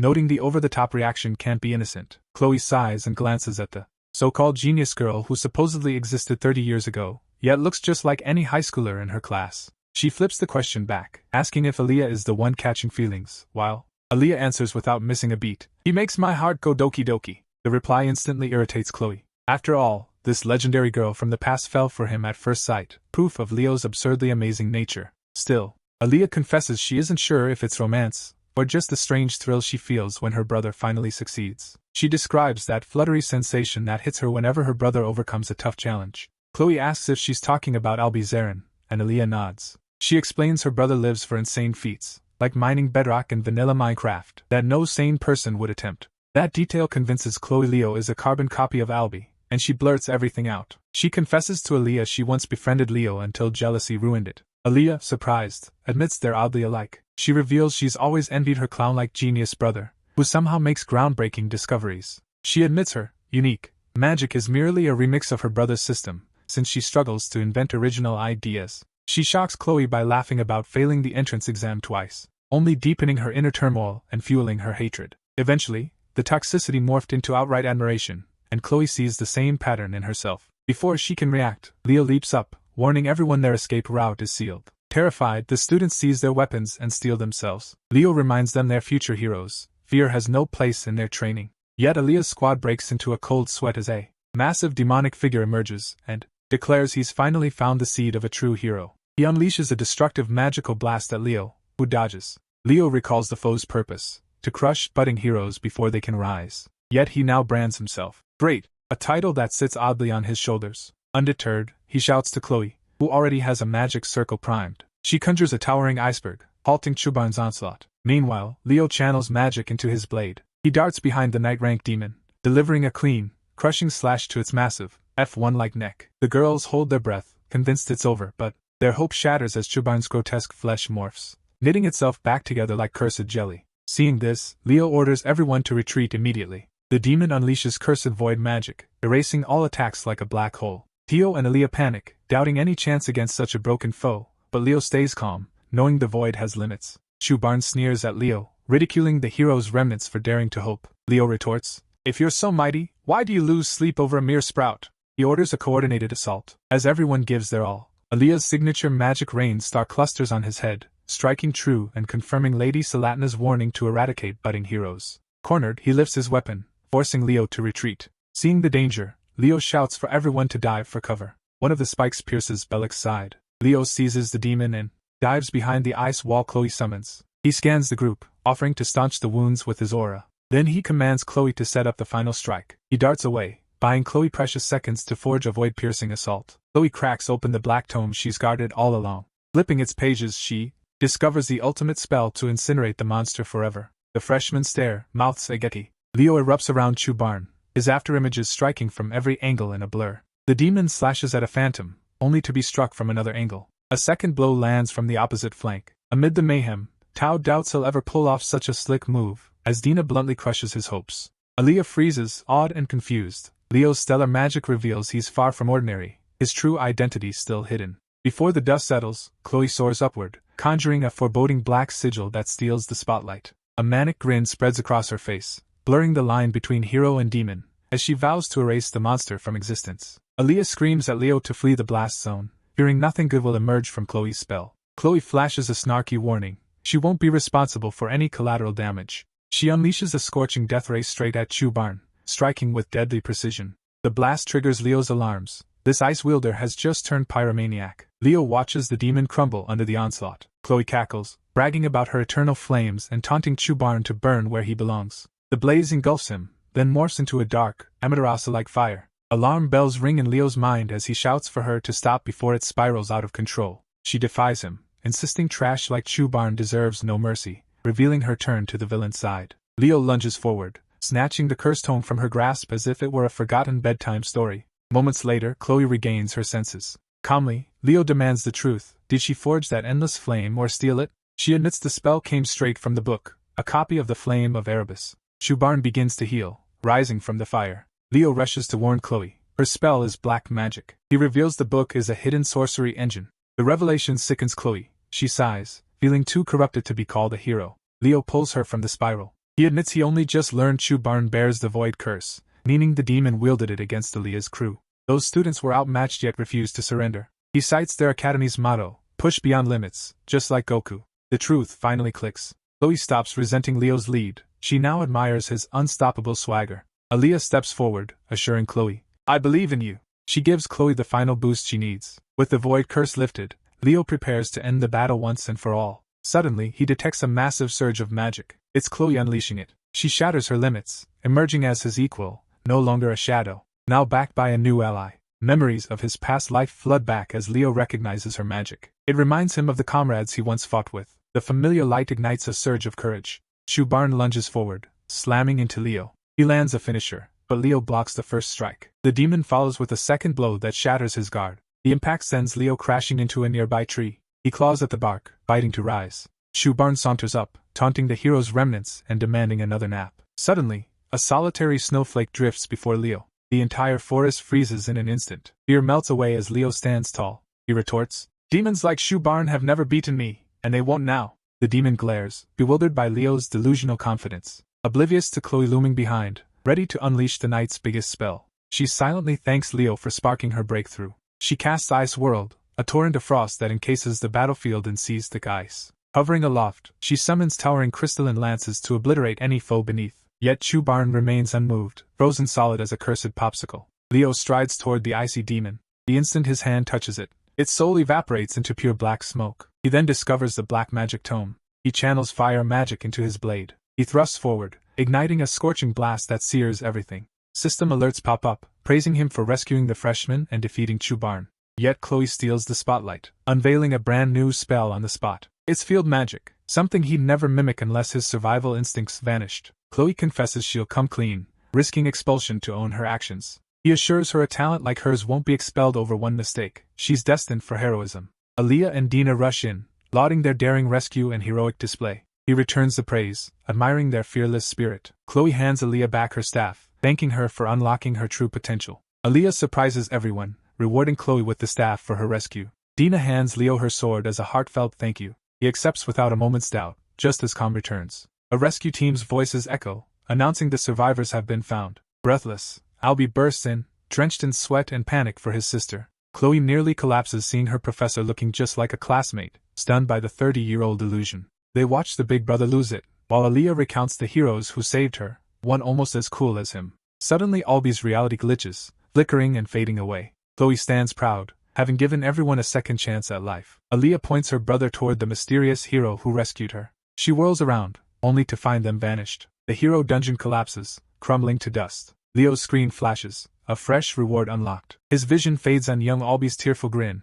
thanking him for his sister. Cut to a hospital ward where he finally awakens. He meets the real Albie, eyes bright with gratitude. The professor, ever cool, offers a sincere thanks for saving his sister. He asks Leo to deliver the same gratitude to Chloe when she wakes. Leo exits, nonchalant, as if nothing happened. Moments later, the headmaster strides in. The keen-eyed elder leans in, asks Leo how he's faring, then cuts to business. He reveals he already knows about Chloe's black magic tome. Leo is silently stunned that this walking relic cracked the case. He produces proof from the shop where Sunlu bought the summoning catalyst, and where Chloe later retrieved it, leaving the headmaster stunned that a sorcery device slipped into the academy unnoticed. These cursed tools, forged from Erebus fragments meant for demons, corrupt any mortal mind that wields them. Leo lays out the entire sequence of events. The Grand Master wonders if the Black Book sparked the chaos. Leo confirms the world reset the moment he shattered it. Chloe jerks upright, startled by the headmaster's presence. He urges her to stay calm and summons Elena. The ever-efficient secretary enters, bearing a large, cloth-wrapped bundle.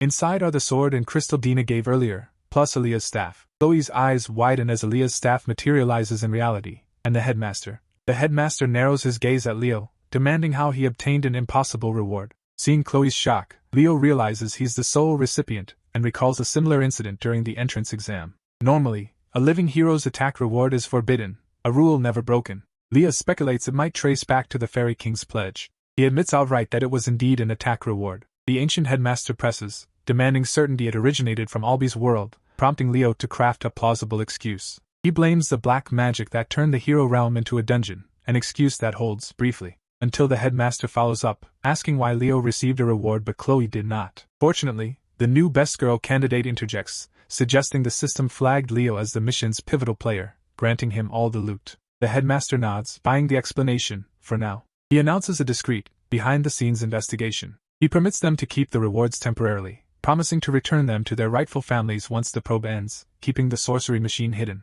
Confused and shocked, Chloe demands why he's shielding her. He flashes a smile beneath his majestic mustache, noting that danger isn't always external. After that subtle warning, he orders them to rest and departs, leaving the room empty. Chloe's demeanor flips in an instant. She twirls her fingers, poised to pen a love confession. She's about to spill her feelings to Leo, but Anime Jesus cuts her off as 3 frantic girls burst in, eyes fixed on him. Adding to the chaos, the elderly mastermind slips back into view because he neglected to mention tomorrow's cadet celebration, requiring everyone to dress in formal attire. To celebrate surviving the midterm grind, the academy throws a student party. The hype-driven announcer revels in the crowd, teasing whether the night will favor beauties or charm-filled gentlemen. Instead, Class 5's NPCs arrive, strutting like royalty and acting as if the midterms were a breeze. The crowd swells, guests flood in for the feast, and gossip erupts from every corner. The duo raids the feast like starving orcs, but Carr pauses mid-bite, wondering why their class hasn't arrived, just as the announcer booms again. He reveals the next duo of heroes making a dramatic entrance, catching them off guard. Nella and Eliana stride in like runway models, dazzling in their gowns. The sight instantly turns the boys into drooling messes. The girls instantly mock the suits, teasing, "Did you borrow those from your dads?" The announcer cranks up the hype. He introduces the Llewellyn siblings, who stride in impeccably sharp, sending the crowd into a frenzy. Carr notes how instantly they're swarmed, and Eliana shrugs, saying it's expected for celebrities. The announcer cuts back in, teasing the next couple's arrival. Celia and Leo glide in, radiating power couple energy. Celia looks uneasy while Leo flashes a blinding playboy grin. Nella startles, leaping up in shock. Carr and Eliana can't resist cheering their dashing class rep. The mic lands back with the spirit-possessed girl, who eagerly asks the crowd how they're enjoying the party. Carr instantly turns pale at the sight of her. Thankfully, a few students shout they're having fun, keeping her from snapping. She stays composed, smiling that she's glad to hear it. Then, nonchalantly, she announces she'll reveal the midterm results right now. The hall falls silent, and Carr mutters that dinner is officially ruined. She smirks, saying she expected that reaction.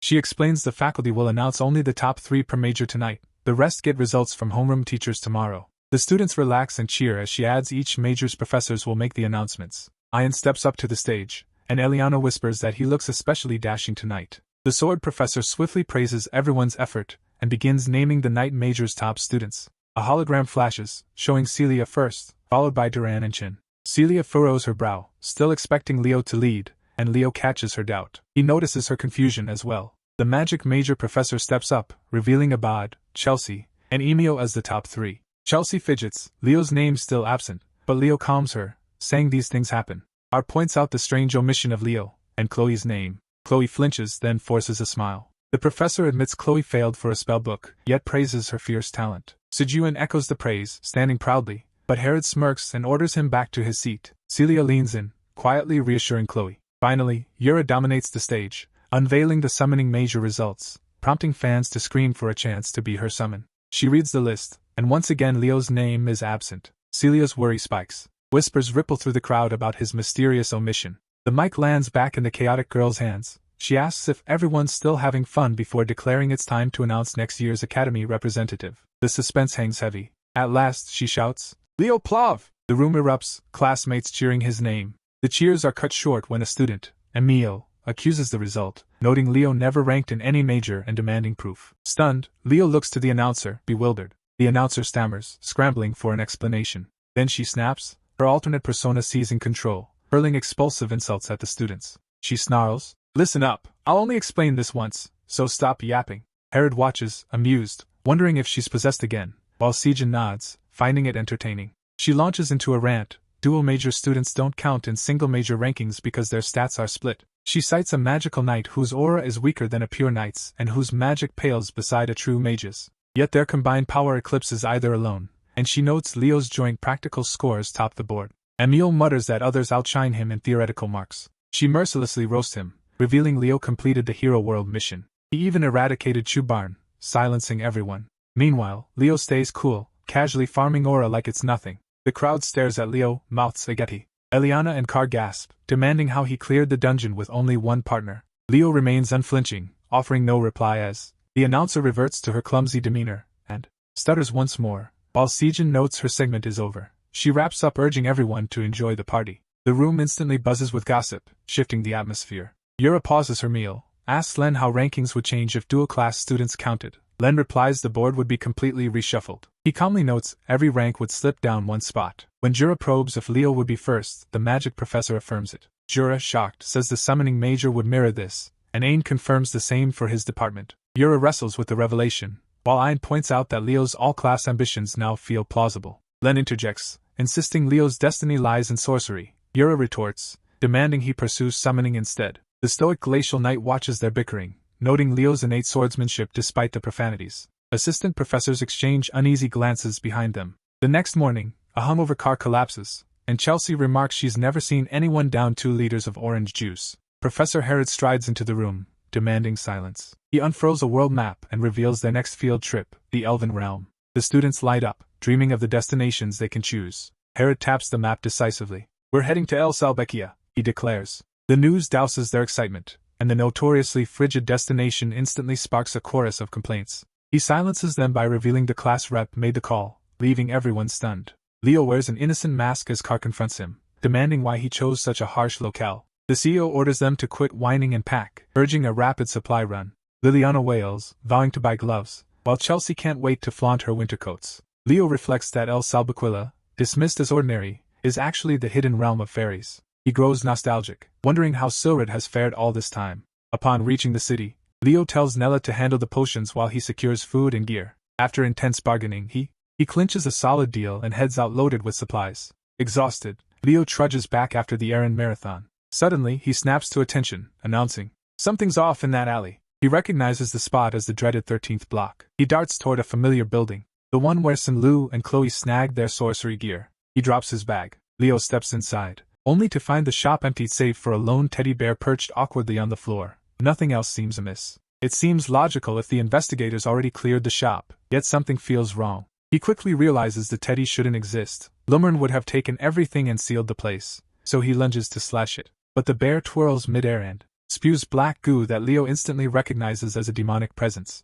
This isn't a regular demon. It oozes high-level curses and vile energy. The swirling darkness solidifies, attempting to speak. Leo narrows his eyes, the voice oddly familiar. Zaymon sneers at Leo's keen senses, locking eyes with him. He then sees it's Witch Queen Salatna, one of the 3 Legion commanders the heroes missed, though this isn't her true body. The demon taunts him, asking if he's a magical knight, warning his sharp senses will be his undoing. The demon lunges, and Leo barely evades. A razor-thin graze rakes his arm. Leo knows he can't win in this state. She slithers forward, thanking him for the tasty offering. She readies the final blow. A smirk curls on Leo's lips as a flash erupts behind him. A holy blast strikes, slamming the demon into the ground. Struggling to crawl away, it screams the sorcerer's name as Professor Albie watches from the doorway, posed perfect like an anime hero. Frustrated, the demon hisses, noting that an audience makes the hunt more enjoyable. But when the demon attempts another sneak attack on Leo, Albie is already a step ahead, hurling taunts like confetti. He unleashes a massive glowing sigil, denouncing the beast as cursed trash while blinding beams erupt. A blade of light slices off the demon's head, confirming its status as trash. The creature lunges at the golden boy, hissed its intent to devour the fairy's eyes. He retorts that he won't fall for a counterfeit, shouting, "Die!" As he fires a colossal Miko Mickey beam, the beast is shredded into scattered teddy bear fragments. Leo recalls that Professor Albie, the decimator of Tartarus, became a Lumen professor solely to gain border clearance for demon hunting. Leo breathes a relieved sigh, grateful for the era's hero. Albie fixes Leo with a cold stare, demanding, "What the hell happened?" Leo recounts the demon's emergence, hidden inside the cursed teddy. Grabbing the bear's head, Albie blames the investigation division for the chaos. He then shrugs, letting Leo's solo run slide this time. "Next time call for backup," Albie adds, reminding Leo of his debt. The warning throws Leo off balance. He slings his supply bag over his shoulder. In the back of his mind, he recalls that House Saren ranks among the 3 great families. He considers leaning on Albie to gain entry to the Forbidden Library. Turning back, he spots Nella, whose grin says she's thrilled to see him. She spots his wound, panics, rushes in, heals him, and demands what happened. Leo reflects that this incident implicates Salatna as the mastermind behind the demon and the cursed tome. Yet the true purpose of their scheme remains elusive. A week later, the students stand before a colossal gateway. Leo reviews the checklist with his class, confirming they have every essential before the portal opens. Ophelia approaches, asks why they're heading to El Salbekia, and he jokes it's a summer getaway from the heat. She smirks, declares she hates cold, wishes him fun, and departs with her own group. After seeing her off, he turns to the class and declares it's time to move. Chelsea looks fired up while Carr groans, "I hate the cold too." Satisfied everything's in place, Leo steps into the portal, entering the Elven realm. Meanwhile, at Siren Academy, 2 elves corner a fellow student, mocking his attire and questioning how someone like him fits at the Great Siren Academy, calling him a half-blood. The boy hangs his head in shame, until a voice cuts through the taunts. She steps forward, demanding they stop the bullying and behave like proper students. The bullies retort, asking if she's not offended by a half-breed's clothing, but she remains unfazed. Having had enough, she curses them, daring them to strip and give him their clothes if they dislike his. Stunned by her profanity, they order her to behave with dignity, but she fires back. She challenges them, asking if they're ashamed to gang up on an innocent kid. She tells them to scram, as they mutter about her acting like a rabid dog. She turns to the boy and asks why his clothes are so threadbare. He replies someone stole them, introducing himself as Luca Enrolls. Runia erupts at the thieves while Luca keeps trying to hand her back the scarf. Though a bit shy, she waves it off, telling him not to worry. He notices her oddly bright mood, and she confesses her contract has finally hatched. Luca beams, congratulating her, and she flashes a grin before dashing away. Runia bolts straight to her father's office. He quickly warns her not to use that title at the academy. Sweating, he confirms that Fernia's child has indeed hatched. She lights up like a child on their birthday. He admits a contract is already in place, creating a problem. The contract saps her energy. He says he's investigating. She slams her hand onto the desk. "Who the hell stole my contractor?" she demands. Meanwhile, Class 5 arrives safely at the academy. The group whines about the cold, but Leo orders them to toughen up. Herod cuts through the chatter. He commands them to line up and asks who knows the site's history. Chelsea raises her hand. She reveals the capital Velkia was named for a fairy knight, a disciple of Luna, the star poet. Leo recalls Velkia as the spoiled disciple of both Luna and Aaron. He jokes that despite his swagger, the guy still earned the fairy knight title. Professor Herod affirms her claim, noting House Ezra, descendants of the fairy knights, now rule. Suddenly, a figure emerges from the fog. Herod spots the approaching group as they become visible. Carr panics, demanding to know if they're the thieves. The professor warns that danger can lurk anywhere. Yet even he's startled when a familiar voice greets him, asking how he's doing. A squad of elves steps out, led by a sharp-looking white-haired commander. The girls instantly fangirl, as if they'd spotted a celebrity. A white-haired elf steps forward, smiling. "I've been waiting for you." He's Loon Ezra, the council's chair. Herod chuckles, noting Loon's unchanged demeanor. The girls swoon, declaring they've finally met their destined soulmate as excitement spikes. Leo cuts in, teasing. "Does age really not matter to you?" Eliana nudges him, asking if he's jealous, but he stays cool, reminding her elves live centuries without aging. He flips the question. "How old do you think Loon actually is?" The two teachers overhear the banter, commenting that this batch is especially lively. Unlike the disciplined seniors before, Herod excuses the freshmen's antics as youthful fun. Eliana steps forward, boldly demanding Loon's name and age. He apologizes for the delayed introduction, reveals his name, and drops the bomb. "I'm 97. Eliana's dream shatters in an instant. Carr casually shoves the frozen girl aside,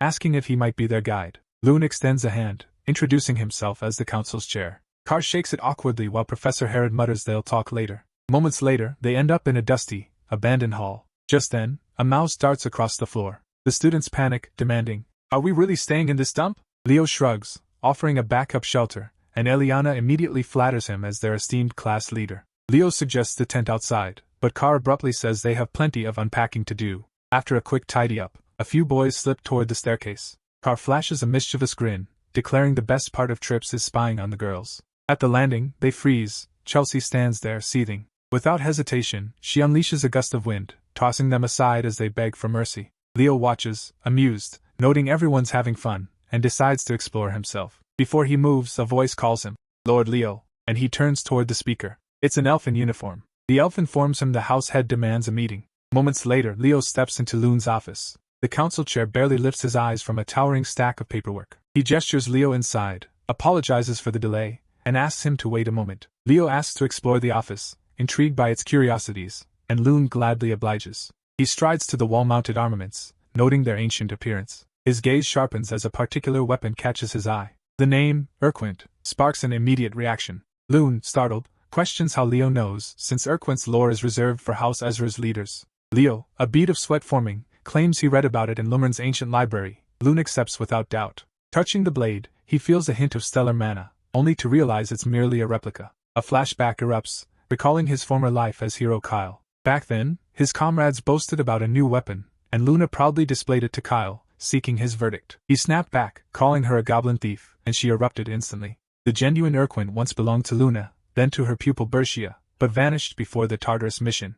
Loon appears behind Leo, revealing his ancestor reclaimed Urquint after conquering Berkia's hero world. Yet weapons from hero worlds bind only to their original conqueror. Leo realizes why it felt hollow, and Loon gestures for him to sit. Herod informs Loon that Leo is an all-class student and the first-year representative, which Leo confirms. Loon then makes an odd request. He wants Leo to speak with his granddaughter. She's a top student at Siren Academy, now drained of motivation. Loon hopes Leo's different heritage will spark her. Leo hesitates at her door, uneasy about Loon giving him the key. Still, he knocks and steps inside. He walks into what he dubs the mother of all messes. He coughs, noting the room is chokingly dusty. He spots posters and figurines, proof she's obsessed with legendary heroes. He's seen collectors before, but this is a next-level mania. A Siren Academy uniform hangs on a hook, and just as he guesses its owner, the girl emerges, assuming her grandfather is inside. She erupts, demanding he stop barging into a grown girl's room. She freezes, shocked to find Leo standing there. Her face flares red as she screams, "A human's in my room!"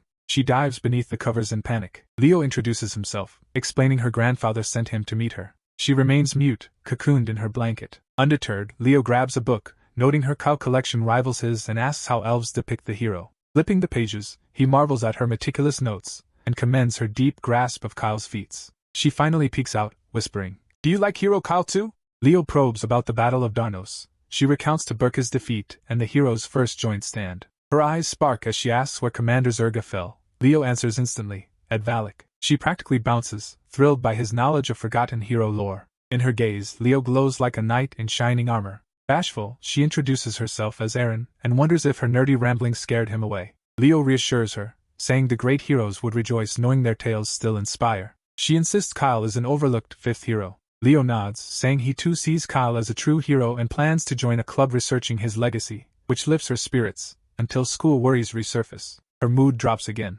Sensing her reservation, Leo gently asks why she doesn't want to return. She confesses she feels out of place at Siren Academy, where everyone aspires to be heroes. With her frail heart, she believes she doesn't belong among them. Noticing her pristine uniform, Leo realizes she still longs to go. He assures her she isn't alone, and his classmates would love to meet her and hear her insights. Surprised, she learns other schools train heroes of diverse races. He smiles, urging, "If curiosity calls, come see it for yourself." With that, he departs. As he steps out, Loon waits, eyes sparkling, startling Leo. Loon leans in, whispering excitedly, "Were you really talking to Aaron all along?" He wipes a theatrical tear, amazed that Aaron finally held a full conversation. Now he offers a magical gift. Leo accepts, unwilling to refuse. Loon guides him to the treasury, urging him to pick any item. Nothing catches his eye at first. Then Leo notices something unusual. He lifts it, and Loon nonchalantly calls it a fairy-infused jewel, more decorative than anything. Leo smiles, "This one's perfect," and Loon gladly agrees.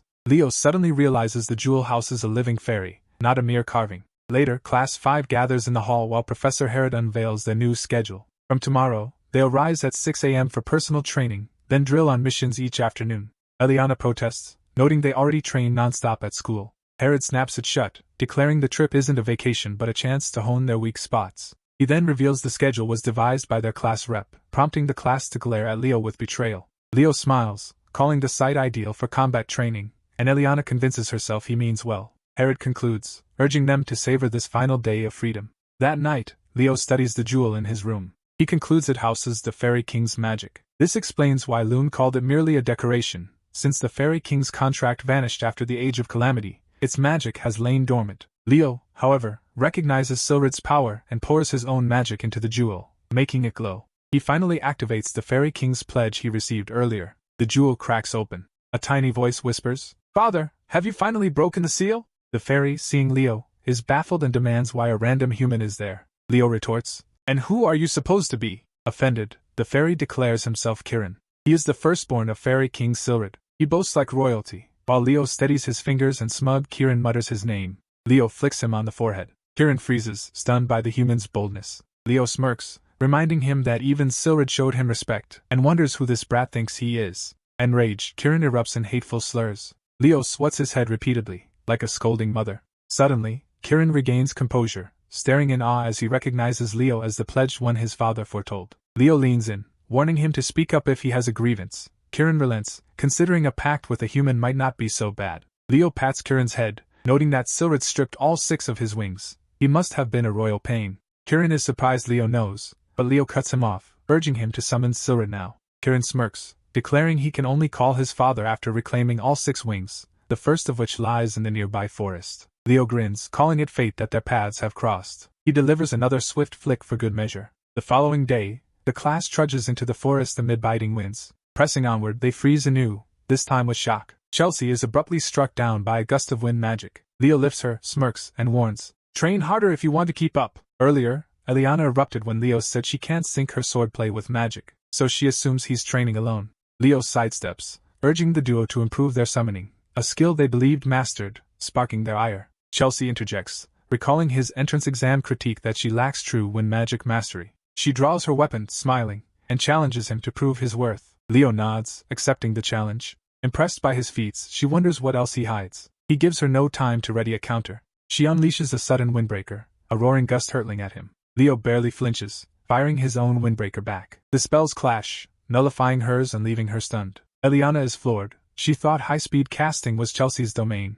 yet Leo matched her tempo. Undeterred, Chelsea launches a wind chain attack. Leo sighs, recalling their first encounter. He had warned her never to wield wind magic that recklessly. He unleashes a wind bolt. The colossal spell tears through her defense, hurtling straight at her. She crashes into a tree, then a sudden snowdrift smothers her head. Leo approaches, sword pointed, calmly proclaiming victory. Dazed, Chelsea doubts whether that was true wind magic. Carr chimes in, admitting he never expected her defeat, while Eliana can't fathom the class rep's power. Professor Herod notes, Chelsea's raw power matches, but her grasp of wind magic lags. Leo pets the grumpy cat as the professor warns against neglecting fundamentals while chasing new skills. He concludes, urging everyone to hone their abilities under the rep's guidance, prompting a chorus of complaints about the biting cold. Later, Leo strides alone through the snow-laden forest. He scours the woods, gathering herbs for the upcoming mission. He recalls how the others completely folded out. Smirking, he assumes they'll postpone their tasks and stay passed out at the inn. Suddenly, Kieran darts in, proudly unveiling a massive stash of herbs.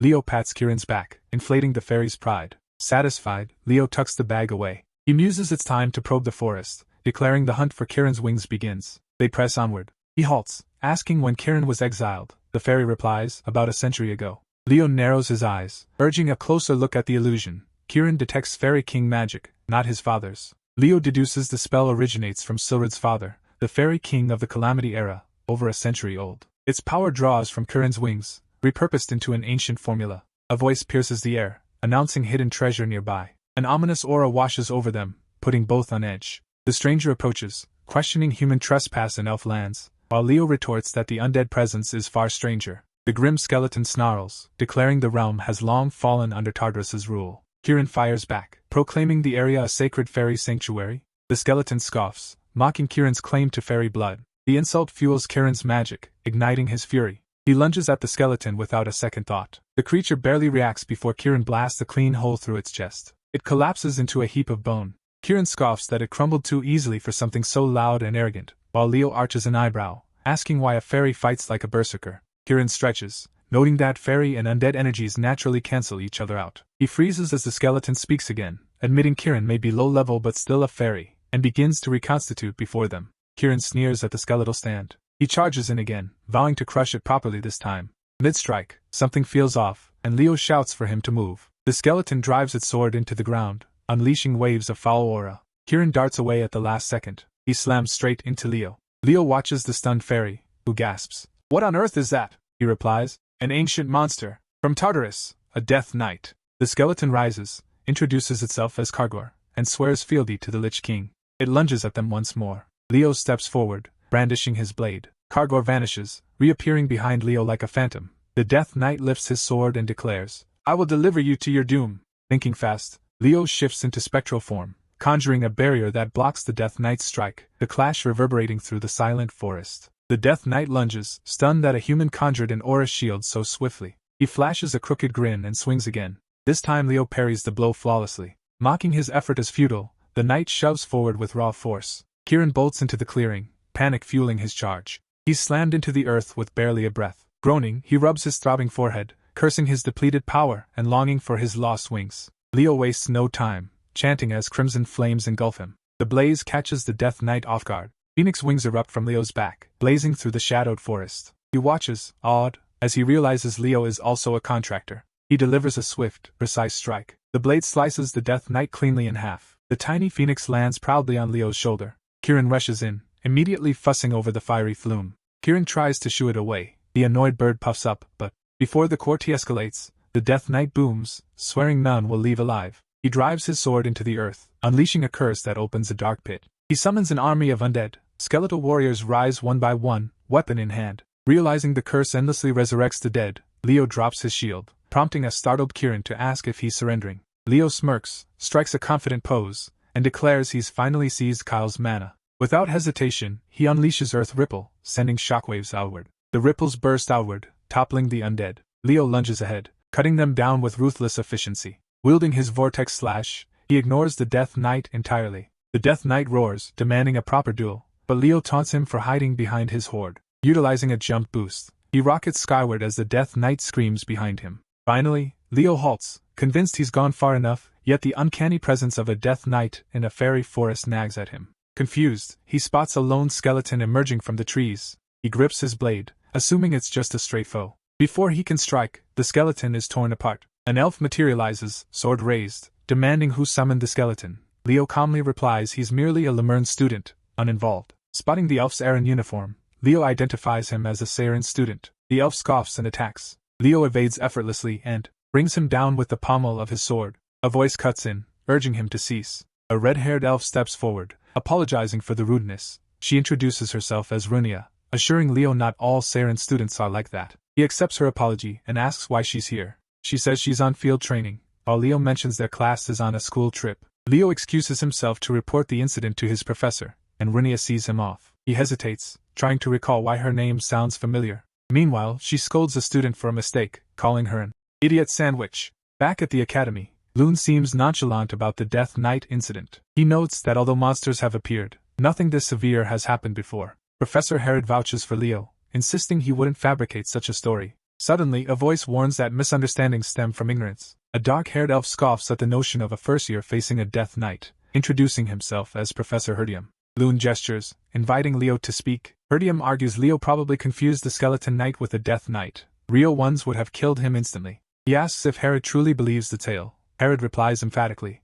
"I do," since Leo serves as the class representative. Herdium is surprised, realizing Leo could reshape Siren students' perceptions. He's worth watching. He probes whether Leo also wields magic, and suggests a joint Lemurn-Siren class. Later, the students revel at a lively party. Carr marvels at the grandeur, while Chelsea notes the Emperor himself is hosting. Eliana and Nella buzz with excitement, eager to experience Siren's teachings firsthand. Leo stays skeptical, realizing Herdium only trusts what he sees. His thoughts are cut short when Runia reappears, inviting him to dance. They glide together as if rehearsed for years, and she's thrilled he knows the elven dance, which Leo explains he learned ages ago. She suddenly notices she never asked his name, and asks how to address him. The instant he replies, her demeanor flips. She snatches his collar, shouting that he stole her contract. She tightens her grip, vowing to end him then and there, yet Leo remains unmoved. At that moment, Leo recalls the Phoenix Lady's warning that another was destined to be Fiora's pact bearer, and realizes it's Runia. She trembles with fury, glaring at him and branding him a shameless thief. Leo just smiles, assuring her that Fiora is thriving.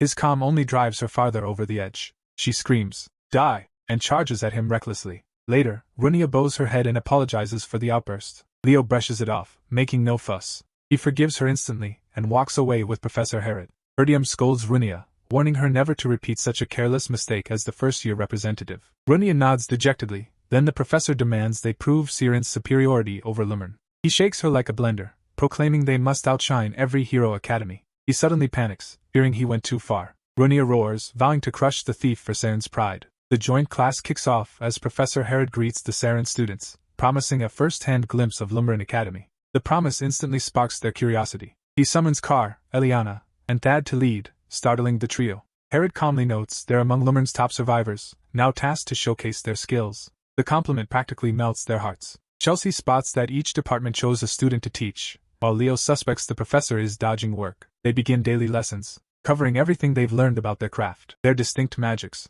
Their enthusiasm instantly captivates the elf students. Professor Herdium smiles, noting that mingling with other races can spark fresh magical techniques. He silently wonders why the class representative hasn't stepped forward yet. Chelsea cheers them on as they bow, and the elf professor nods approvingly. He praises their effort, feeling the devotion each has poured into training. Grabbing the chalk, he explains Soren's unconventional teaching method. Though elves base everything on magic, Soren insists on balancing it with non-magical skill. Leo mentally calls him out, realizing the curriculum remains drenched in magic despite the facade. He believes elves are eternally pretentious, never changing. When the professor launches into intricate spell theory, Leo yawns, his eyes glazing over. Herdium notes the boys boast of battling a Death Knight, and his trashy class attitude, then decides to switch gears. He discards the lecture, conjuring a glowing golden star, the essence of Saren, in his palm, a testament to his formidable spirit. Even Leo's curiosity sparks. He reiterates that elves are a race forged from magic. He flings the star skyward. It shatters into countless tiny stars that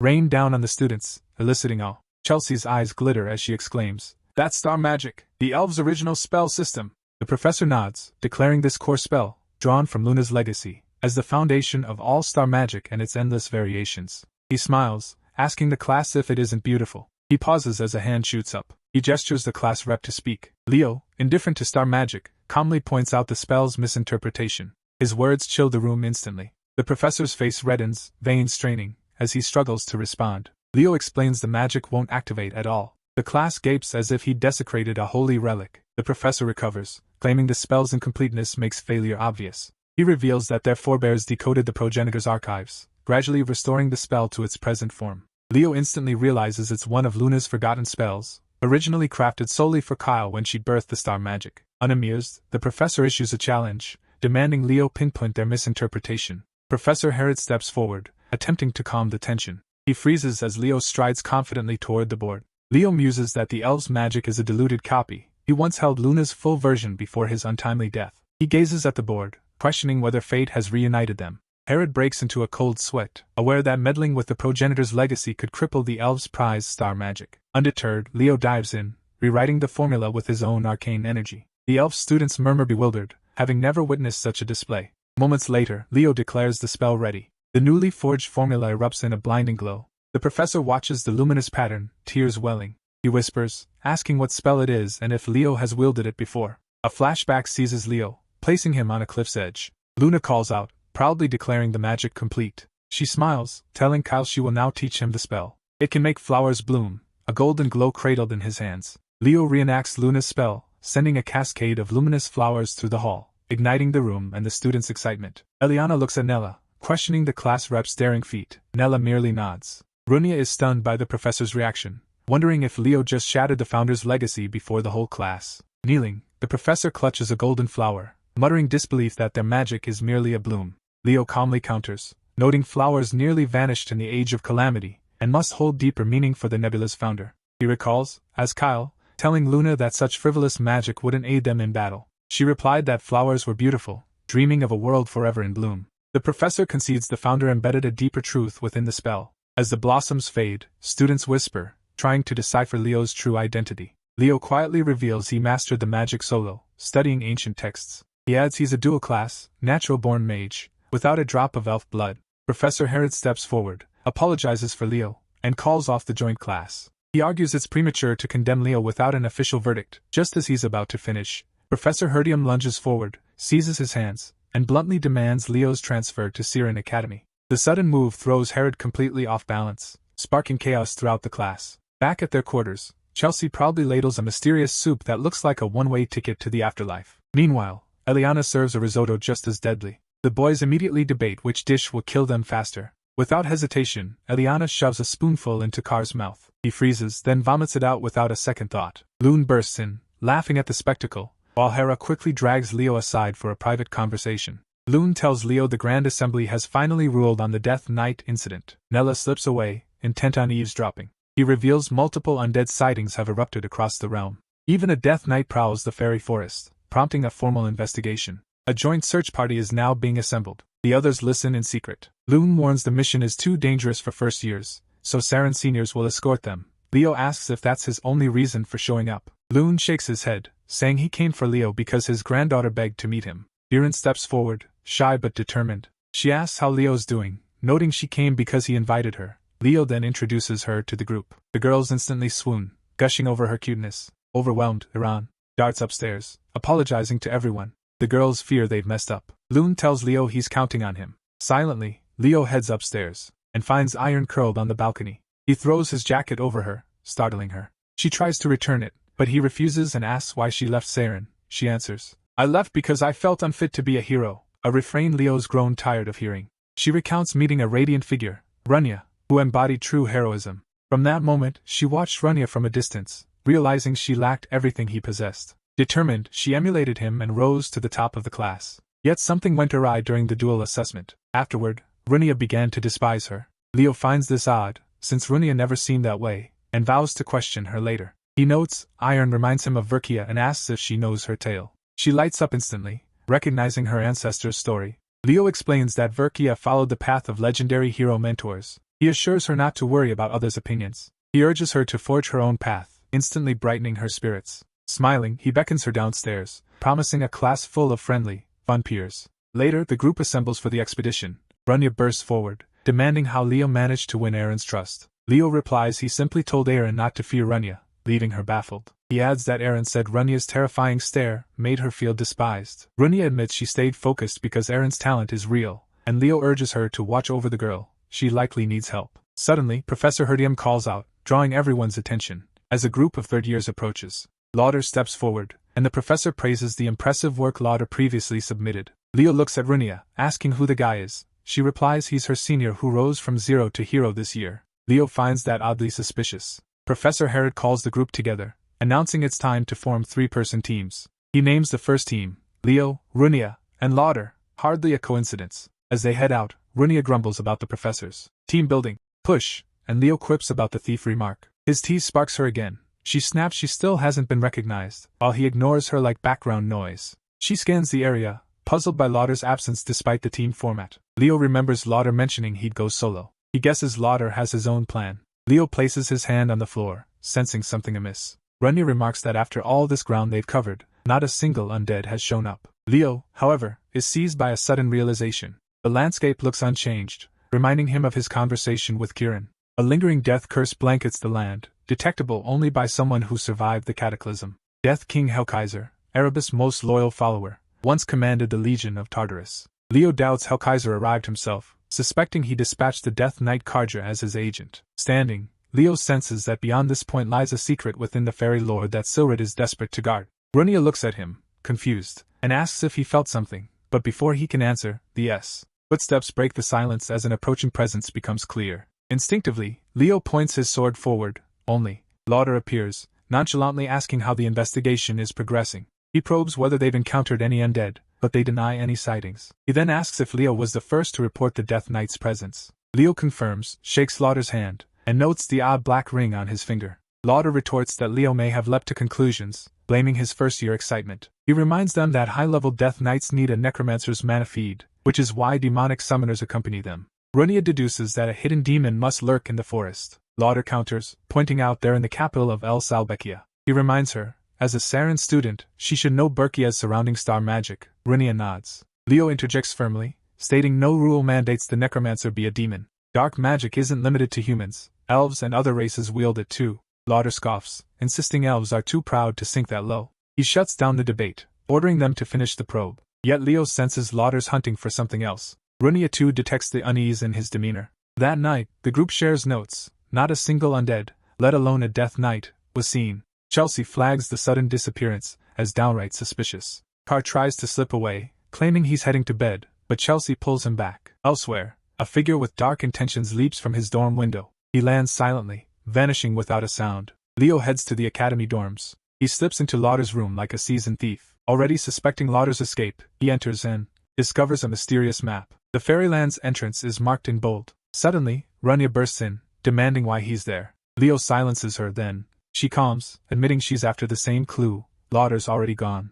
Before their argument escalates, voices from outside ask if Lauder is still asleep. Leo snatches Runya without warning. He darts straight toward the window. Aaron perks up at the sound. He rushes to the sill just in time. He sees Leo cradling Runya in his arms. Runya's cheeks flare red. She drops her book, her mind racing through every romantic fantasy. The pair vanish into the forest as Leo asks how long Runya intends to follow him. Runya demands to know if he still suspects Lauder, noting he arrived this morning while Leo saw the Death Knight days earlier. Her question is cut short when Aaron, who'd been tracking them, appears. Flustered, Runya asks how long she's been tailing them, and Leo coolly admits he already knew. Flushed, she blares that student dating is absolutely prohibited. The proclamation catches them both off guard, stunned into silence. She stammers that she saw them sneaking out, gushes about their looks, then admits it's still wrong.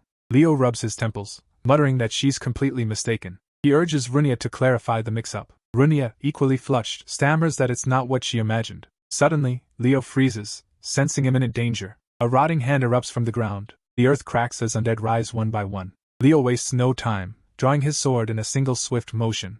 A chilling voice drifts in, slowly welcoming them to the fairy forest. The dead begin to rise. Leo brandishes his blade, urging everyone to stay sharp against the high-ranking undead knights. He shouts behind him, asking if Renya's ready, and she slams her hand into the ground, summoning roaring flames. She unleashes Firestorm, igniting the entire area. Grinning proudly, she boasts about her feat, oblivious to the charging knight bearing down on her. Leo spots the danger too late to intervene, but Iron leaps forward, deflecting the attack like a true Amazonian warrior. Leo finally notices she's clad in animus armor. She slices the skeleton cleanly, ending its existence in an instant. Runia cheers the bashful elf, whose cheeks turn crimson. Leo quips she resembles Berkia, sending her soaring with joy. The shy elf then asks why they're alone here. Runia clears her throat, revealing they were sneaking into the third-year dorm to investigate. Flustered, she declares romance would only derail her studies, prompting a deadpan bruh from Leo. Eren interjects, proclaiming Runia will be the top student and a future hero. The words strike Runia, remembering Eren always saw her that way. Her thoughts flash back to their duel, where Eren barely deflected her strike with a mana shield. Runia smirked, realizing only Eren was strong enough to be her true rival. She surged forward, channeling a devastating fire spell. Her fierce glare unsettled Eren, causing his guard to slip. The fire erupted, colliding with him in a massive explosion. Runia finally understood Eren's look, sighing as she accepted her own fault. When Eren stopped appearing, Runia begged her to return, insisting they were friends, and met the shy elf stout with unwavering confidence. "We're friends," she declared, urging Eren to keep challenging her as a rival. Eren then doubted whether they weren't a couple, prompting a deadpan Leo, while a flustered Runia quickly shut him down. Leo, like a seasoned elder, simply called them kids. Meanwhile, somewhere unseen, the Death Knight snarls that the mage has hit his limit as intruders swarm the area. The cloaked mage retorts that the knight's problem, not his. He tosses his hood, revealing Lauder, whom the skeleton jeers as a brat. Irritated, the skeleton steps forward, demanding why he's treated like a low-rank servant, even as a Death Knight of the Great Lich. Lauder stays unmoved, flashing his ring and taunting that the Great Lich chose him instead. Walking away, he adds casually that once the summoning circle completes, Tartarus will be obsolete. He says he's counting on the knight until then, while the skeleton lets out a mocking laugh. He agrees to obey, promising no betrayal. Back with the hero squad,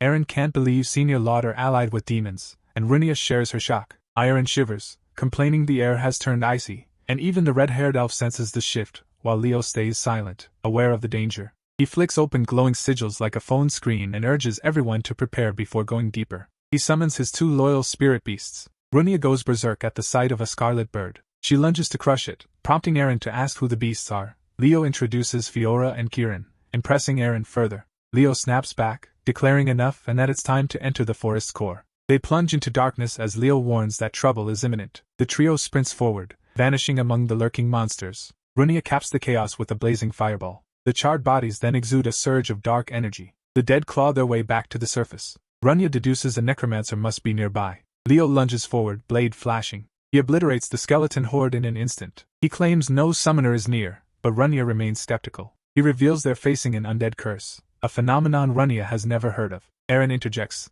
explaining the curse endlessly raises the dead, turning the land into a tomb. Leo adds that only Tartarus's general, Hellkaiser the Lich King, can wield such a spell. Runia panics at the name, urging an immediate report to the professor. Suddenly, a wave of icy blast hits them like a freezer door flung open. A chilling voice greets the heroes, ushering them into the realm of the dead. The Death Knight reappears, charging at Leo and clashing steel with steel. He cackles madly, claiming there's no escape, while Leo calmly parries without a word.